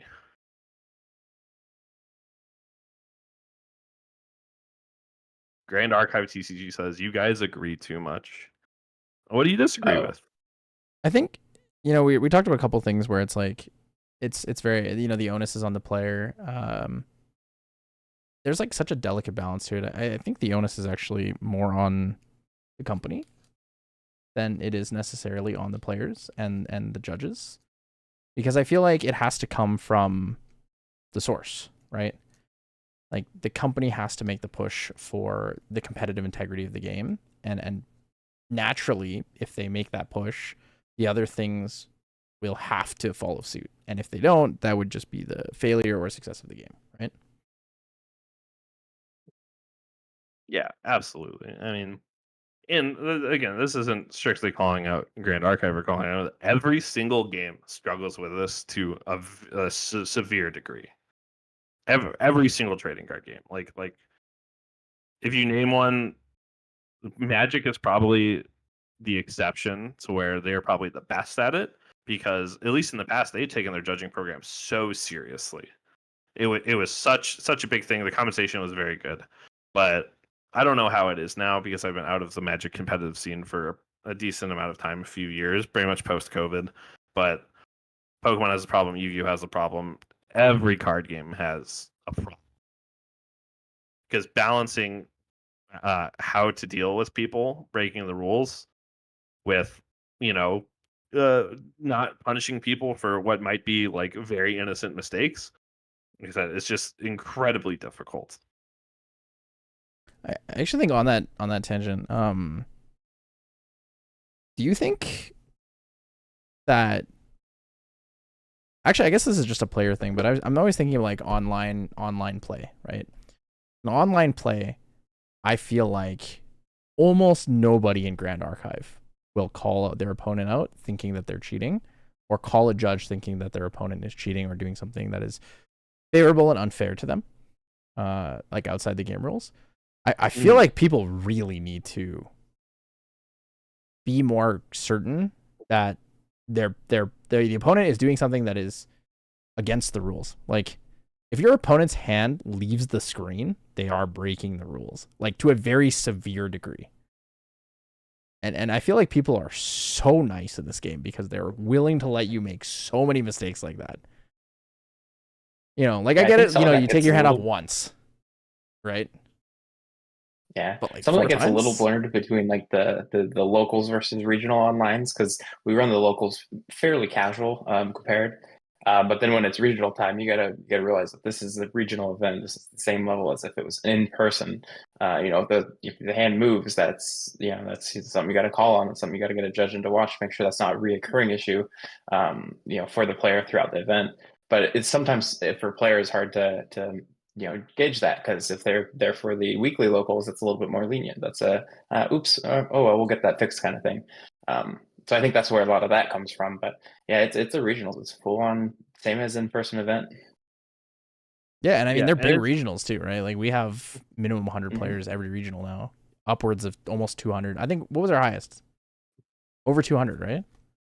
We've had over 200 before. But yeah, I think that comes back to one, when you enter a game with someone, it becomes like a very social situation, and it's difficult for people to want to call out their opponents for that, because no one really wants to believe they're being cheated against. Second, Brytwing. If you don't know, Brytwing runs a lot of the weeklies for Yetis. Run like all of them for the best, like 2 months. Done a very good job at it, by the way. But you know, a lot of people's first experience in Grand Archive are on these webcam weeklies, and you know, we don't want to punish people too much for messing up, especially on webcam where it's very easy to mess up. But yeah, at a regional level, we try to be pretty strict, but again, people don't call the judge a lot, and it's also very hard for judges to be like, your hand went off, and if one person says yes, one person says no, it's very, very difficult to be like, well, this person said yes, we're gonna give you a game loss, because then that just opens up for people to be like, my opponent's hand went off the table, and can't really tell. But again, it's like issuing warnings. Like, all of a sudden, if that happens in multiple games, multiple different people are calling the same person out on it, it's very easy for us to be like, okay, there's almost certainly a pattern here, and we can escalate. But yeah, it's so difficult. It's also difficult. I will never have an online ascent, because just that sheer level of difficulty in judging on webcam specifically is like, it's like almost impossible. And you know, we see like Digimon and One Piece webcam large events, and it's like cheating is so rampant.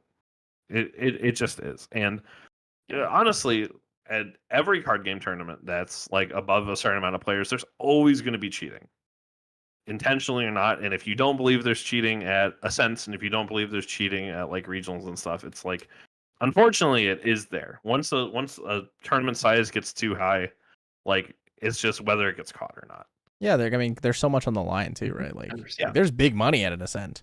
Even a regional is pretty good. If you win a regional, like even a small regional, your prizing's realistically like $700. Especially this season, it's huge. But that's why, another reason why the rules have to be so strict on things is because, you know, once you get to a sense, you know there's cheating in the room. There always is cheating in the room. And you have to be able to mitigate that as much as you can. And that's what the rules should be there for, is to protect the players that play properly, and to discourage people from not playing properly and to punish people who intentionally don't play properly as well.